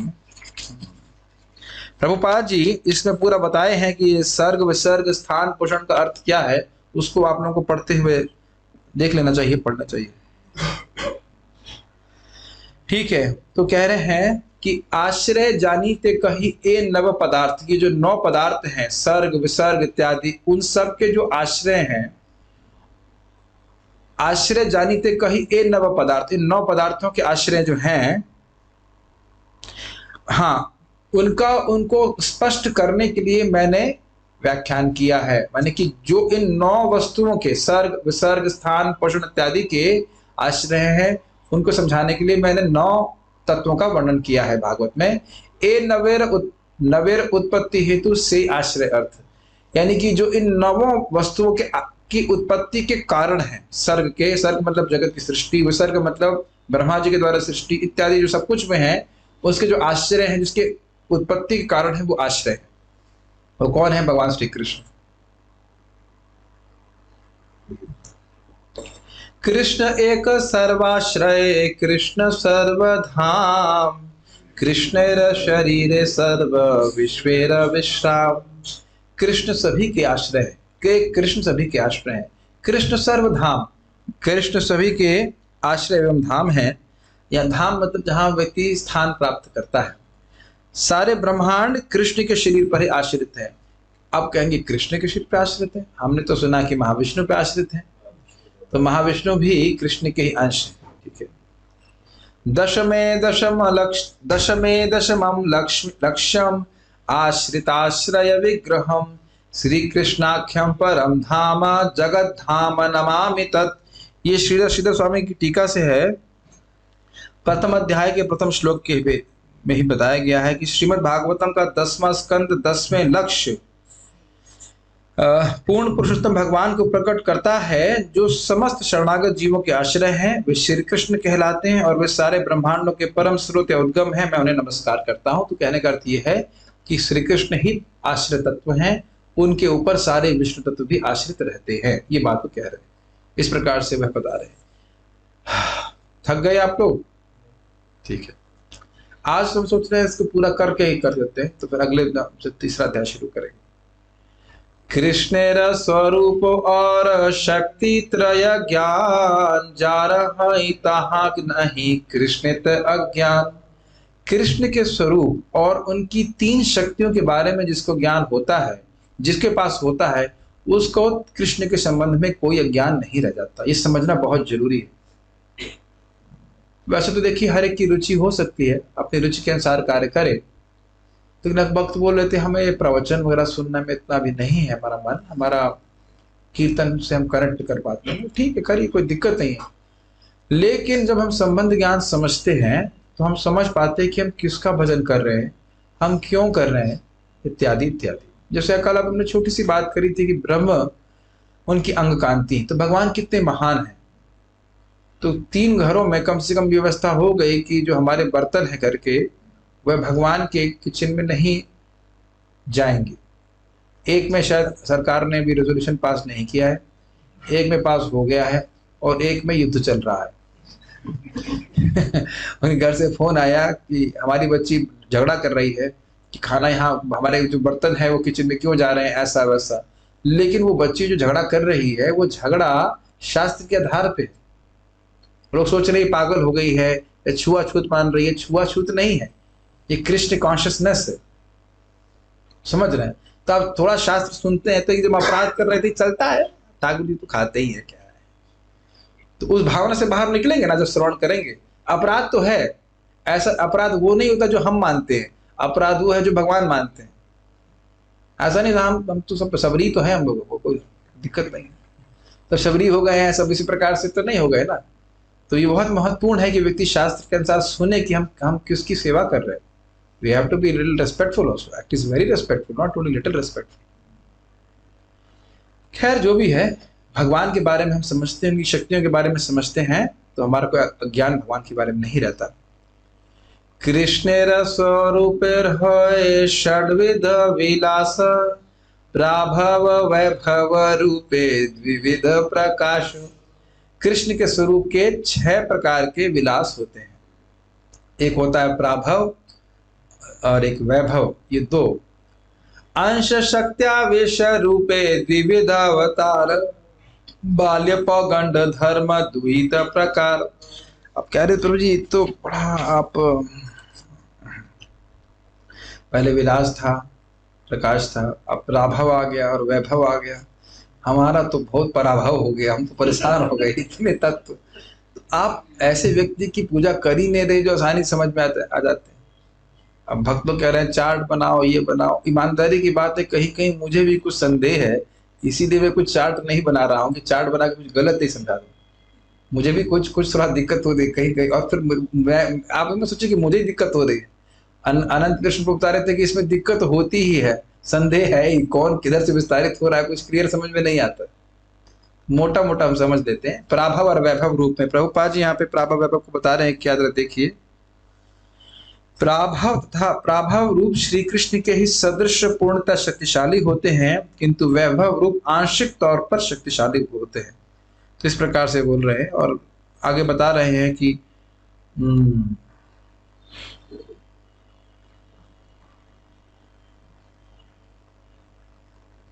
और उसमें भी क्षणिक तथा शाश्वत उतना नहीं जा रहे हैं, पर हमको भी समझ में नहीं आएगा और आपको भी समझ में नहीं आएगा। इसलिए आवश्यक है कि बस इतना ही समझने की प्राभव और वैभव रूप होते हैं। इसके लिए अलग सेमिनार मुझे करना पड़ेगा, जिसकी तैयारी चल रही है। शायद परम पूज्य वृंदावन चंद्र महाराज भी समझा देंगे आकर के। तो मैंने उनसे कब ये मत पूछिए, वो बता रही, जब उनका इच्छा होगी। मैंने अनुरोध कर दिया कि महाराज जी एक बार आप समझा दीजिए तो थोड़ा क्लियर हो जाएगी सारी बातें। तो हाँ तो बोल दिया, हाँ बोल देते मतलब कर ही देंगे क्लास, लेकिन अब कब करेंगे उनकी इच्छा। कह रहे थे महाप्रभु का आ ही रहा है आविर्भाव, तो उसमें एक शादी क्लास कर दी जाए। तो इतना समझ लेना चाहिए, प्राभव और वैभव और अंश शक्ता विष रूपे द्विविध अवतार बाल पौगंड धर्म द्वितीय प्रकार। उनके अवतार दो प्रकार के हैं, आंशिक तथा शक्तावेश। वे दो अवस्थाओं में प्रकट होते हैं, बाल तथा पौगंड कुमार अवस्था। ठीक है, इतना बस बोलूंगा, आगे बता नहीं रहा कुछ। किशोर स्वरूप कृष्ण स्वयं अवतारी क्रीड़ा कर ए क्षय रूप विश्व भरी। इतना भी नाम समझ लीजिए, प्राभव वैभव अंश शक्त्यावेश और बाल्य और पौगंड, इन 6 रूपों में कृष्ण अपने आप को प्रकट करते हैं, विस्तारित करते हैं। कृष्ण का जो किशोर रूप है, नव यौवन रूप है, वह स्वयं अवतारी, वह उनका मूल रूप है। जो 14-15 साल का जो किशोर रूप है भगवान का, वह स्वयं रूप कृष्ण कहलाते हैं। क्रीड़ा करे ए 6 रूप विश्व भरी, वह भगवान क्रीड़ा करने के लिए इन 6 रूपों में विश्व में अपना विस्तार करते हैं, ब्रह्मांड भर में। ए 6 रूप होए अनंत विभेद, अनंत रूप एक रूपे नाही किछु भेद। यह 6 रूप के भी अनंत अनंत विभेद हैं। अब शक्तावेश कह दिया तो उसके बहुत सारे विभेद हैं, स्वांश कह दिया बहुत सारे विभेद हैं, प्राभव कह दिया बहुत सारे भेद हैं, वैभव कह दिया बहुत सारे भेद हैं। तो मूल जो क्लासिफिकेशन है, वर्गीकरण है, वो 6 है, प्राभव वैभव अंश शक्तावेश बाल और पौगंड। अब इसके बहुत सारे भेद हैं। प्रभुपाद जी इसको बड़ा अच्छी तरह समझा रहे थे। आज मैं इनका प्रवचन सुन रहा था कि सूर्य तो वैसा ही होता है, लेकिन सुबह हमको अलग अलग समय में सूर्य अलग अलग रूप में दिखता है, ये हमारी बात है। अन्यथा सूर्य तो एक ही वस्तु है। तो इसी तरह कह रहे हैं, अनंत रूप एक रूप नाही किछु भेद। भगवान का रूप एक ही है और वह अपने आप को विभिन्न रूपों में विस्तारित करता है। मुकेश प्रभु, उनको गद्दी लगा दी जाए, थोड़ा रेस्ट कर सकते हैं आप। जब इस क्लास में सोइए मत, क्या और क्लास में सो सकते हैं? अब अगर जो आपका बोलने वाला वहां पे डांट ही नहीं तो वहां भी सो सकते हैं। तो मैंने देखा कि कभी कभी भागवत में बगल में खर्राटे तक बांध लगते हैं। हमने कहा भाई प्रश्न करने का समय अभी नहीं है। इतना नहीं होना चाहिए, थोड़ा सा रेस्ट कर लिया करिए। क्या लिया? अब यहाँ भगवान के स्वरूप के बारे में समझ में आया। आपने क्या सुन रहे हैं? भगवान के स्वरूप और उनकी शक्तियों के बारे में आप जान लोगे तो भगवान के संबंध में आपका अज्ञान नहीं रहेगा। स्वरूप के बारे में आपने क्या सुना? प्राभव वैभव अंश शक्तावेश बाल और पौगंड, ये 6 और इसके अनेक अनेक विभेद हैं। अब शक्ति के बारे में बता रहे हैं। चित शक्ति, ये समझ में आ रहा है ये क्यों हो रहा है? कृष्ण परम भगवान है, उनसे कोई श्रेष्ठ परतत्व नहीं है, इसके बारे में बात हो रही है। अब ये एक बात और समझ लेना चाहिए कि यहाँ पे स्वरूप का वर्णन क्यों हो रहा है। जितने भी अन्य विष्णु स्वरूप हैं उनके आधार कृष्ण है, ये बात बोली जा रही है, इसलिए सब बातें बोल रहे हैं। नहीं तो आप समझ ही नहीं पा रहे होंगे ना कि ये सब बात क्यों बोल रहे हैं। बात आई थी ना दशम स्कंद में आश्रय तत्व का वर्णन हुआ है, तो ये समझा रहे हैं कि जितने भी अन्य विष्णु तत्व हैं, जितने भी विष्णु स्वरूप हैं, उनके स्रोत भगवान कृष्ण है, इसलिए सब बातें बोल रहे हैं। 6 स्वरूप हुए ना, प्राभव वैभव अंश शक्तावेश और बाल और पौगंड, इनके आश्रय कौन है? भगवान कृष्ण। तो इस स्वरूप का समझ में आ गया। ठीक है, अब उनकी शक्ति के बारे में बोलना है। चित शक्ति स्वरूप शक्ति अंतरंगा नाम, तहार वैभव अनंत वैकुंठादि धाम।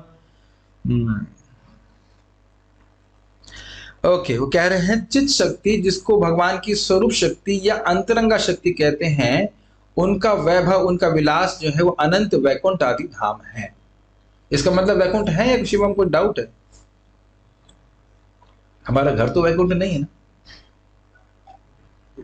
मैं आप ही को नहीं बोल रहा हूं, कुछ लोगों के मन में धारणा हो सकती है घर ही हमारा स्वर्ग है, और मैं कहूं घर ही नरक है तो हाँ, क्या माता पिता ही भगवान है, घर ही हमारा स्वर्ग है, और इसका मतलब इंद्र भी आप हो और पत्नी सची देवी है, सची है कि नहीं?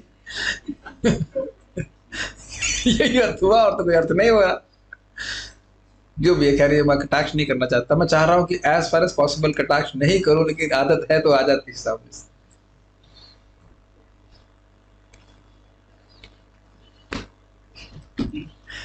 दिन भर में कोई ऐसी बातें बोल देता है कि इतनी हंसी आती है, लेकिन अब चलो क्लास में नहीं बोलेंगे उसको, ठीक है। तो भगवान की चित्त शक्ति को ही स्वरूप शक्ति कहते हैं, जो उनके स्वरूप से सीधे उद्भूत होती है, उसी को अंतरंग शक्ति, अलग अलग नाम रखे गए, वो एक ही वस्तु है। तो अब समझ में आया ना, अंतरंगा जो उनके अंतरंग है, इंटीमेट है, इंटरनल पोटेंसी, और उन्हीं से वैकुंठ आदि धाम प्रकट होते हैं। माया शक्ति बहिरंगा जगत कारण, ताहर वैभव अनंत ब्रह्मांडे लगण। उनकी जो माया शक्ति है, दुर्गा देवी जिसे कहते हैं, वो बहिरंगा है, बाह्य अंग वाली, और वह जगत के कारण है। उनका वैभव क्या है? अनंत ब्रह्मांड। ब्रह्मांड एक ही नहीं है, बहुत सारे ब्रह्मांड है। दोनों दो शक्ति समझ में आई, स्वरूप शक्ति, चित्त शक्ति, ये दो शक्तियां हैं।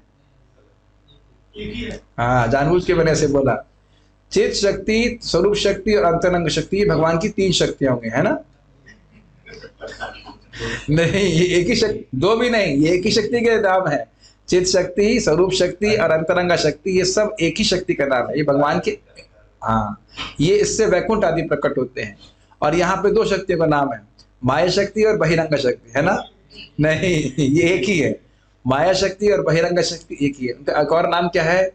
मैया, दुर्गा देवी जी। ओके।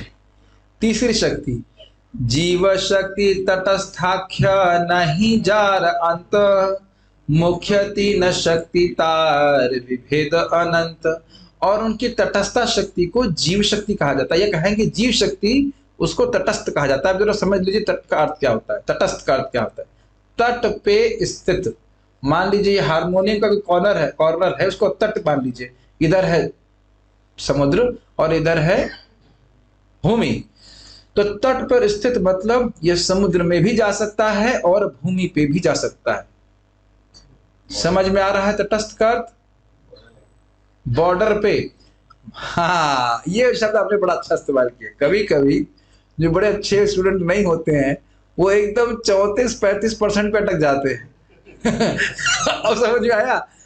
33% होता है ना, 33.3% होता है पास होने का। कभी हुआ आप लोग संग किसी के संग? जब मुझे पीछे हाथ खड़ा कर रहे हैं तो फिर हनुमान जी को बूंदी चढ़ाई जाती है कि 33 से 1% खिसक करके इधर आ जाए तो हम पास वालों की श्रेणी में आ जाएंगे। और अगर हनुमान जी को बूंदी लगी कम तो खींच करके गदा मार करके 32.5 पे ले आ गए तो फेलियर में चले जाएंगे। अब समझ में आ रहा है? तट पर स्थित, तट जो बॉर्डर लाइन केस होता है वो किधर भी जा सकता है। ये एग्जाम्पल बहुत अच्छा रहेगा, है ना? अच्छा है, ये तो कभी नहीं दिया, ये एकदम क्लियर समझ में आ रहा है। अब समझ में आ रहा है तट पर स्थित। माता जी, अब तो टीचर रही हो, बहुत सारे बॉर्डर केस देखे ना आपने, 33% वाले, तो उन पर कृपा करके पास करते हैं कि नहीं करते हैं टीचर? वैसे हम सब लोग बॉर्डर लाइन केस ही है। बॉर्डर लाइन केस क्या है? फेल ही है। राम प्रभु कह रहे थे भगवान कृष्ण तो कुछ नंबर पास, कह रहे पास हो जाओ। महाप्रभु तो नटवरन प्रभु कह रहे बेटा एग्जाम देने की जरूरत नहीं, खाली तुम क्लास में आके बैठ जाओ, पास कर दूंगा मैं तुमको लिखने की जरूरत भी नहीं, तुम खाली आके बैठ जाओ, तुमको पास कर देंगे। इतने दयालु हैं वो। ठीक है, तो आप समझ गए तटस्थ शक्ति के बारे में। तो तीन शक्ति आप समझ में आया, अंतरंगा शक्ति, बहिरंगा शक्ति और जीव शक्ति। जीव शक्ति तटस्थ। एक गंभीर बात सुनिए, बहुत गंभीर है और प्रेरणादायक बात भी है। गंभीर बात यह है कि हम कभी भी माया का चुनाव कर सकते हैं। इसलिए कभी ऐसा नहीं सोचना चाहिए कि मैं इतना परफेक्ट हो गया हूं कि अब मुझे साधना करने की जरूरत नहीं। जब तक आप गोलोक नहीं पहुंच जाते तब तक साधना में कोई ढिलाई नहीं। क्या आजकल बोल रहे हो? जब तक दवाई नहीं तब तक क्या, तब तक ढिलाई नहीं। ठीक है, नहीं, जब तक आप गोलोक में जब तक पहुंचाई नहीं तब तक ढिलाई नहीं। जब तक गोलोक पहुंच नहीं जाते तब तक कोई ढिलाई नहीं कि आज तो थोड़ा आलस आ रहा है, अब क्या जब करेंगे। नहीं, अगर ऐसा करेंगे तो फिर हम नीचे गिर जाएंगे। थोड़ा ध्यान रखना होगा। समझ रहे हैं? जब तक पहुंचाई नहीं तब तक कोई ढिलाई नहीं। जब तक आप कृष्ण के पास पहुंच नहीं जाते तब कोई ढीलापन नहीं करना। तीनों शक्ति समझ में आ गए। फिर कह रहे हैं तार विभेद अनंत, उनके बहुत विभेद है, इसमें बहुत सारे भेद है। इस प्रकार से मत स्वरूप गण आरती न शक्ति, सबार आश्रय कृष्ण कृष्ण कृष्ण सबार स्थिति। इस प्रकार से मत उनका स्वरूप गण, उनके स्वरूप का वर्णन हुआ और उनकी तीन शक्तियों का वर्णन हुआ। इन सभी के आश्रय कृष्ण है, कृष्ण से ही सभी की स्थिति होती है, सभी की सत्ता कृष्ण के द्वारा ही होती है। यद्यपि ब्रह्मांड ग्रणेर पुरुष आश्रय से ही पुरुषादि सबार कृष्ण मूलाश्रय। यद्यपि जितने भी ब्रह्मांड गण हैं उनके आश्रय कौन है? पुरुष अवतार महाविष्णु से शुरू होकर के, लेकिन उन पुरुषादि के भी मूल आश्रय कौन है? भगवान श्री कृष्ण। स्वयं भगवान कृष्ण कृष्ण सर्वाश्रय परम ईश्वर कृष्ण सर।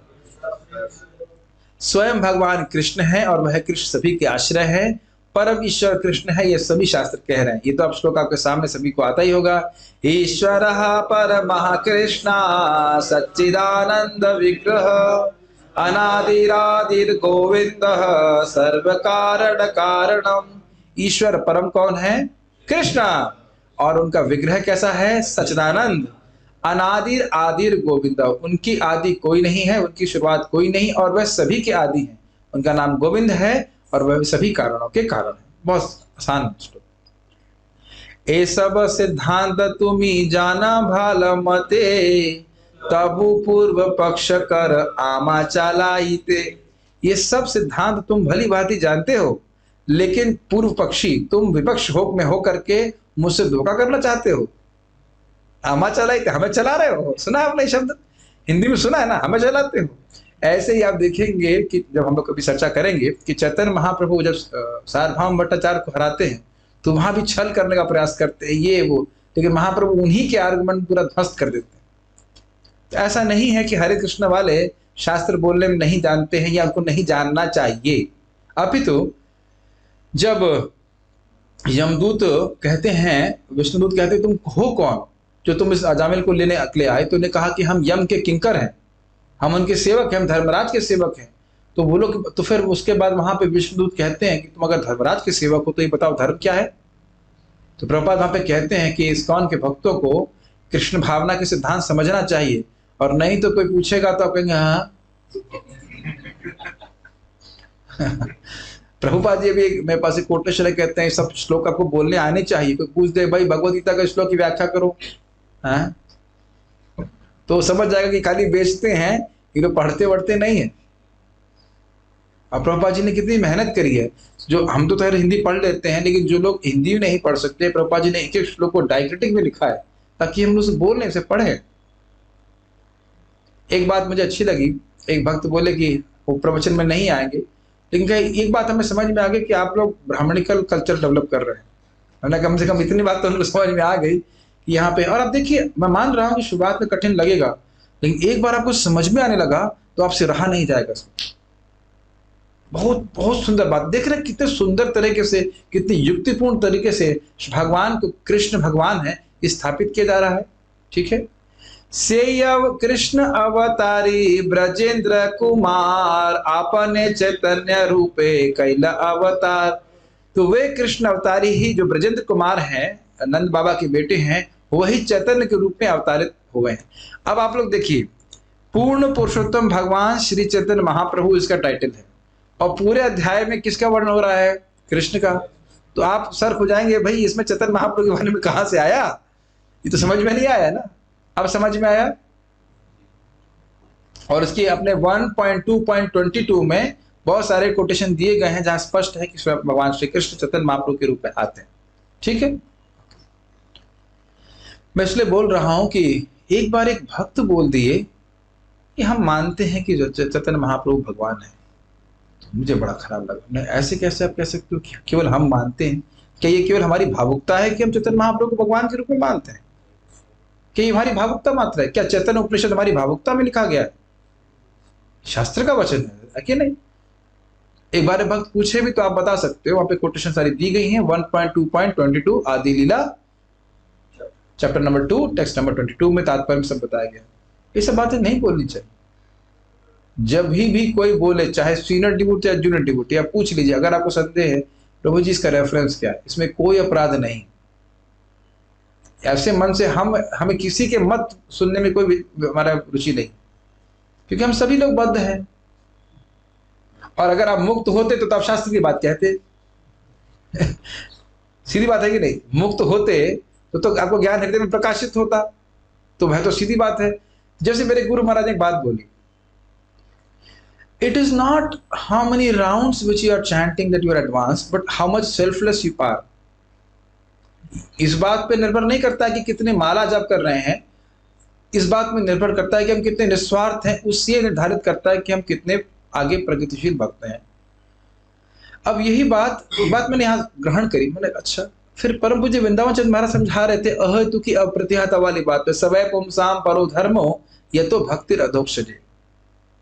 बड़ी सुंदर बात है, जरा उसको पकड़ने का प्रयास कीजिए। कोई व्यक्ति हमसे अधिक भजन करता हुआ दिख सकता है। देखिए, मैं ये एक विशेष बात बोल रहा हूं, ऐसा नहीं कि जो सब लोग अधिक भजन कर रहे हैं वो सब इसी तरह से आ जाएंगे। कोई व्यक्ति बोल रहा हूं, इसलिए ए को ए ही सुनेंगे। ए क्या सुनाई पड़ रहा? ए ही, बी नहीं। कोई व्यक्ति आपको बहुत अधिक भगवान कृष्ण का भजन करते हुए दिख सकता है, लेकिन उसके पीछे एक भौतिक हेतु हो सकता है, तो वह अभी उतना प्रगतिशील नहीं है।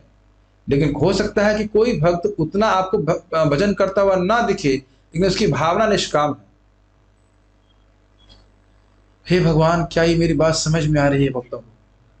मेरे एक मित्र थे, एकदम दो आखिर रखी बात है, ऐसे इतनी भक्ति नहीं करते हैं, अभी भी मित्र ही हैं, अभी 2 माला करते हो कुछ।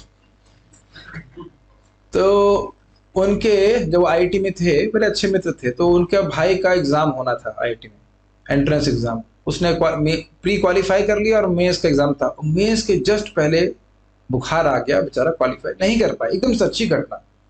1 साल बाद फिर से मैं देखा, आज प्रभु जी तो आज कॉलेज भी नहीं गए, जबकि एक भी क्लास नहीं मिस करते थे, एक भी क्लास नहीं मिस करते थे, बड़ा जाते थे। और हमने कहा आज क्या बात है, मंगल आरती आए, जप कर रहे हैं और किए जा रहे हैं, किए जा रहे हैं। हमने कहा दोपहर में लौट के आए, शाम तक किए जा रहे हैं, क्या हो गया? मैंने कहा इतने गंभीर हो गए आप सुबह से शाम तक? बाद में चला कि भैया का आज मेन एग्जाम था।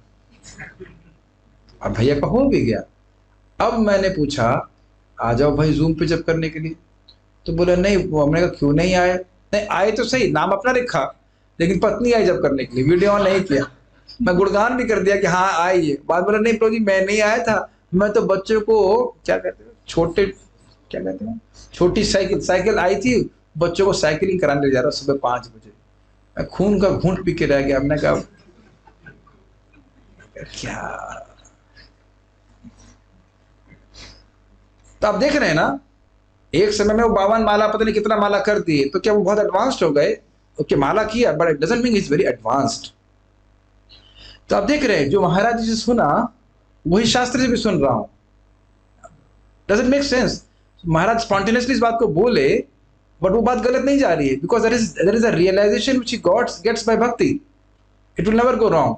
लेकिन हम अपने मत से कुछ बोलेंगे, स्पेशली इस अवस्था में, तो हमारा मत ही होगा, उसमें गड़बड़ ही होगा। परम पूज्य राधावन महाराज जी को पूछा ये सुभद्रा जी कौन है गौरंग महाप्रभु की लीला में? तो महाराज बोल रहे थे सुभद्रा जी भगवान कृष्ण की छोटी बहन है। नहीं, गौरांग महाप्रभु की लीला में कौन है? तो महाराज बोले हमको नहीं पता है, और नहीं पता है तो हम गलत ही बताएंगे, इसलिए कुछ नहीं बताएंगे। I like this argument, very nice way, is it not? झूठ मूठ में क्यों बोलना? कई बार प्रचारक ऐसा सोचते हैं कि हम बता देंगे कुछ बात और सामने वाले को पता नहीं, तो इसलिए बड़ा ध्यान रखिए कि जो भी बात हम बोलें वह शास्त्र के आधार पर होना चाहिए। अतएव चैतन्य गोसाई पर तत्व सीमा तारे छिरो दशाई कहे की तार महिमा। इसलिए चैतन्य गोसाई परतत्व की सीमा है, न परतत्व परमेह। ये बात आप श्लोक में आई थी। तो कह रहे हैं उनको शिरोदशाई कहें तो यह उनकी महिमा नहीं है, क्योंकि ये समझ में आया क्यों? भगवान कृष्ण परम तत्व है और चैतन्य महाप्रभु वो भगवान कृष्ण हैं, तो इसलिए चैतन्य महाप्रभु भी परतत्व की सीमा है, वह ही परम सत्य हैं। अब वो कहना है कि कोई इनको क्षीरोदकशय विष्णु का अवतार कहे तो यह कोई उनकी महिमा नहीं कही जा रही है। सेत भक्तेर वाक्य नहीं व्यभिचारी सकल संभवता ते यत अवितारी। लेकिन अगर ये किसी भक्त के वाक्य हैं तो ये गलत भी नहीं है। अब देखिए कैसे सेटल करते हैं। सकल संभव तहाते याते अवतारी, जो ये सब कुछ संभव है जब भगवान अवतारी के रूप में प्रस्तुत होते हैं। अवतारी देह सब अवतारे स्थिति के हो को न मते के हे जे मन यार मति। जब अवतारी भगवान आते हैं तो उनके अंदर सारे अवतार आते हैं, तो जिसकी जैसी मति है वो कहता है तो कोई दिक्कत नहीं है। भाई जब वो भगवान कृष्ण आते हैं तो उनके अंदर क्षीरोदकश विष्णु भी आते हैं, तो कहे भैया भगवान क्षीरोदकश विष्णु है तो ठीक है, वो भी कोई दिक्कत नहीं, तो समन्वय कर रहे। कृष्ण के कहे के नर नारायण, के हो कहे कृष्ण होए साक्षात वामन। कृष्ण को वो कहता है अरे ये तो नर नारायण है, सुना है आपने ये? हाँ, के हो कहे कृष्ण होए साक्षात वामन, और कोई कुछ लोग कहते हैं कि कृष्ण साक्षात वामन देव है। के हो कहे कृष्ण क्षीरोदशाय अवतार, असंभव नहीं सत्य वचन सभार। और कोई कहता है कि कृष्ण तो क्षीरोदशाय विष्णु के अवतार हैं, असंभव नहीं है, सबके सत्य वचन जो है वो सत्य है, एक ही बराबर सत्य है, क्योंकि जब कृष्ण आते हैं तो उनमें सारे अवतार होते हैं। अब फिर बात कृष्ण पे आ गई, क्योंकि कृष्ण और चैतन्य महाप्रभु तो वही व्यक्ति हैं, इसलिए। के हो कहे परव्यो में नारायण हरि, सकल संभव कृष्ण याते अवतारी। और कोई कहता है परव्यो में जो नारायण हरि हैं वो सब उन्हीं के अवतार कृष्ण है, वो सब कुछ संभव है कि कृष्ण के अंदर सारे अवतार आते हैं। सब श्रोता गणेर करी चरण वंदन, ये सब सिद्धांत सुना करी एक मन। सभी श्रोताओं के चरणों में कि चरणों की मैं वंदना करता हूँ, ये सब सिद्धांत सुनिए एक मन करके, कहीं मन और नहीं लेके जाइए। अरे बहुत बोरिंग लग रहा है। सिद्धांत बोलिया चिते ना कर आलस, यहाँ है ते कृष्ण लागे सुदृढ़ मानस। इसको तो हम 6 बार बोलेंगे, एक बार हो गया, बोलो। सिद्धांत बोलिया चिते ना कर आलस, यहाँ है ते कृष्ण लागे सुदृढ़ मानस। सिद्धांत बोलिया चिते ना कर आलस, यहाँ है ते कृष्ण लागे सुदृढ़ मानस। सिद्धांत बोलिया चिते ना कर आलस, यहाँ है ते कृष्ण लागे सुदृढ़ मानस। सिद्धांत बोलिया चिते ना कर आलस, यहाँ है ते कृष्ण लागे सुदृढ़ मानस।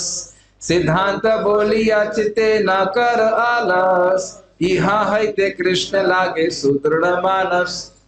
अरे सिद्धांत ये है, कोई कहानी नहीं आई, रुक्मिणी का विवाह नहीं हुआ, लाला के शायद जन्म स्थान नहीं, जन्म नहीं हुआ, चाय भी नहीं मिली, नहीं, इससे कोई मतलब नहीं है। सिद्धांत सिद्धांत बोल करके आलस मत करो। सिद्धांत अगर समझेंगे तो यहाँ है ते कृष्ण लागे सुदृढ़ मानस, कृष्ण का ही भजन करना है, इस प्रकार से मेरा मन स्थिर हो जाएगा, सुदृढ़ हो जाएगा। भक्त प्रभु जी, how to become fixed in भक्ति?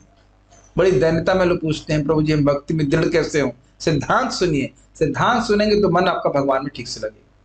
तो ये श्लोक आपको जरूर याद करना है। सिद्धांत बोलिया चित्ते ना कर आलस, यहाँ है ते कृष्ण लागे सुदृढ़ मानस। ठीक है नकुल प्रभु, यहाँ पे ये होगा जो आप देख रहे हैं ना, ऐसे होता है रोज, इसी प्रकार से मैं टॉर्चर करता हूँ लोगों। ठीक है, तो आप आ गए टॉर्चर होने के लिए, गुड गुड, थैंक यू। एक और फंस गया विक्टिम। चैतन्य महिमा जाने ये सब सिद्धांते, चित्त दृढ़ हैया लागे महिमा ज्ञान होते।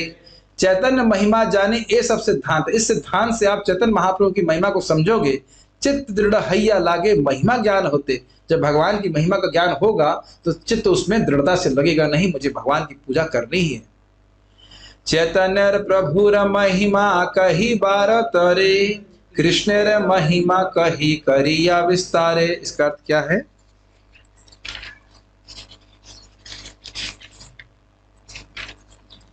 मैंने श्री चैतन्य महाप्रभु का महिमा वर्णन करने के लिए ही श्री कृष्ण की महिमा का विस्तार से वर्णन करने का प्रयास किया। सब आपको समझ में आ रहा होगा सब बातें क्यों हो रही हैं। चैतन्य गोसाईर ए तत्व निरूपण, स्वयं भगवान कृष्ण ब्रजेंद्र नंदन। चैतन्य गोस्वाई के बारे में निष्कर्ष यह है कि श्री चैतन्य महाप्रभु स्वयं ब्रजराज के पुत्र पूर्ण पुरुषोत्तम भगवान कृष्ण हैं। श्री रूप रघुनाथ पदे जार आस, चैतन्य चरितामृत कहे कृष्णदास। श्री रूप रघुनाथ के चरणों की आशा करते हुए ये चैतन्य चरितामृत कृष्णदास कविराज गोस्वामी कह रहे हैं। तो दूसरा अध्याय भी आज पूर्ण हुआ, 2 ही बार में पूर्ण हो गया, 2 ही उसमें, अच्छी बात है। अच्छा, अभी कोई प्रश्न है? अरे आज तो कोई बच गया, कोई प्रश्न नहीं किया वक्त नहीं लगता है, ओ थक गए बेचारे सुनते सुनते। तो एक प्रश्न है, क्या ये श्लोक संस्कृत में है या बंगाली में? वाह, अच्छा प्रश्न है। आपको क्या लगता है, आपका क्या रियलाइजेशन है, व्हाट इज योर रियलाइजेशन? ये बंगाली में ही है, और संस्कृत श्लोक भी संस्कृत में ही है, उसको बंगाली में लिख दिया है कृष्णदास कविराज गोस्वामी ने। अच्छा प्रश्न है, रामायण होने के बाद राम राम कौन था? ठीक है, कोई बात नहीं। तो अभी हम लोग पारायण कर लेते हैं और उसके बाद फिर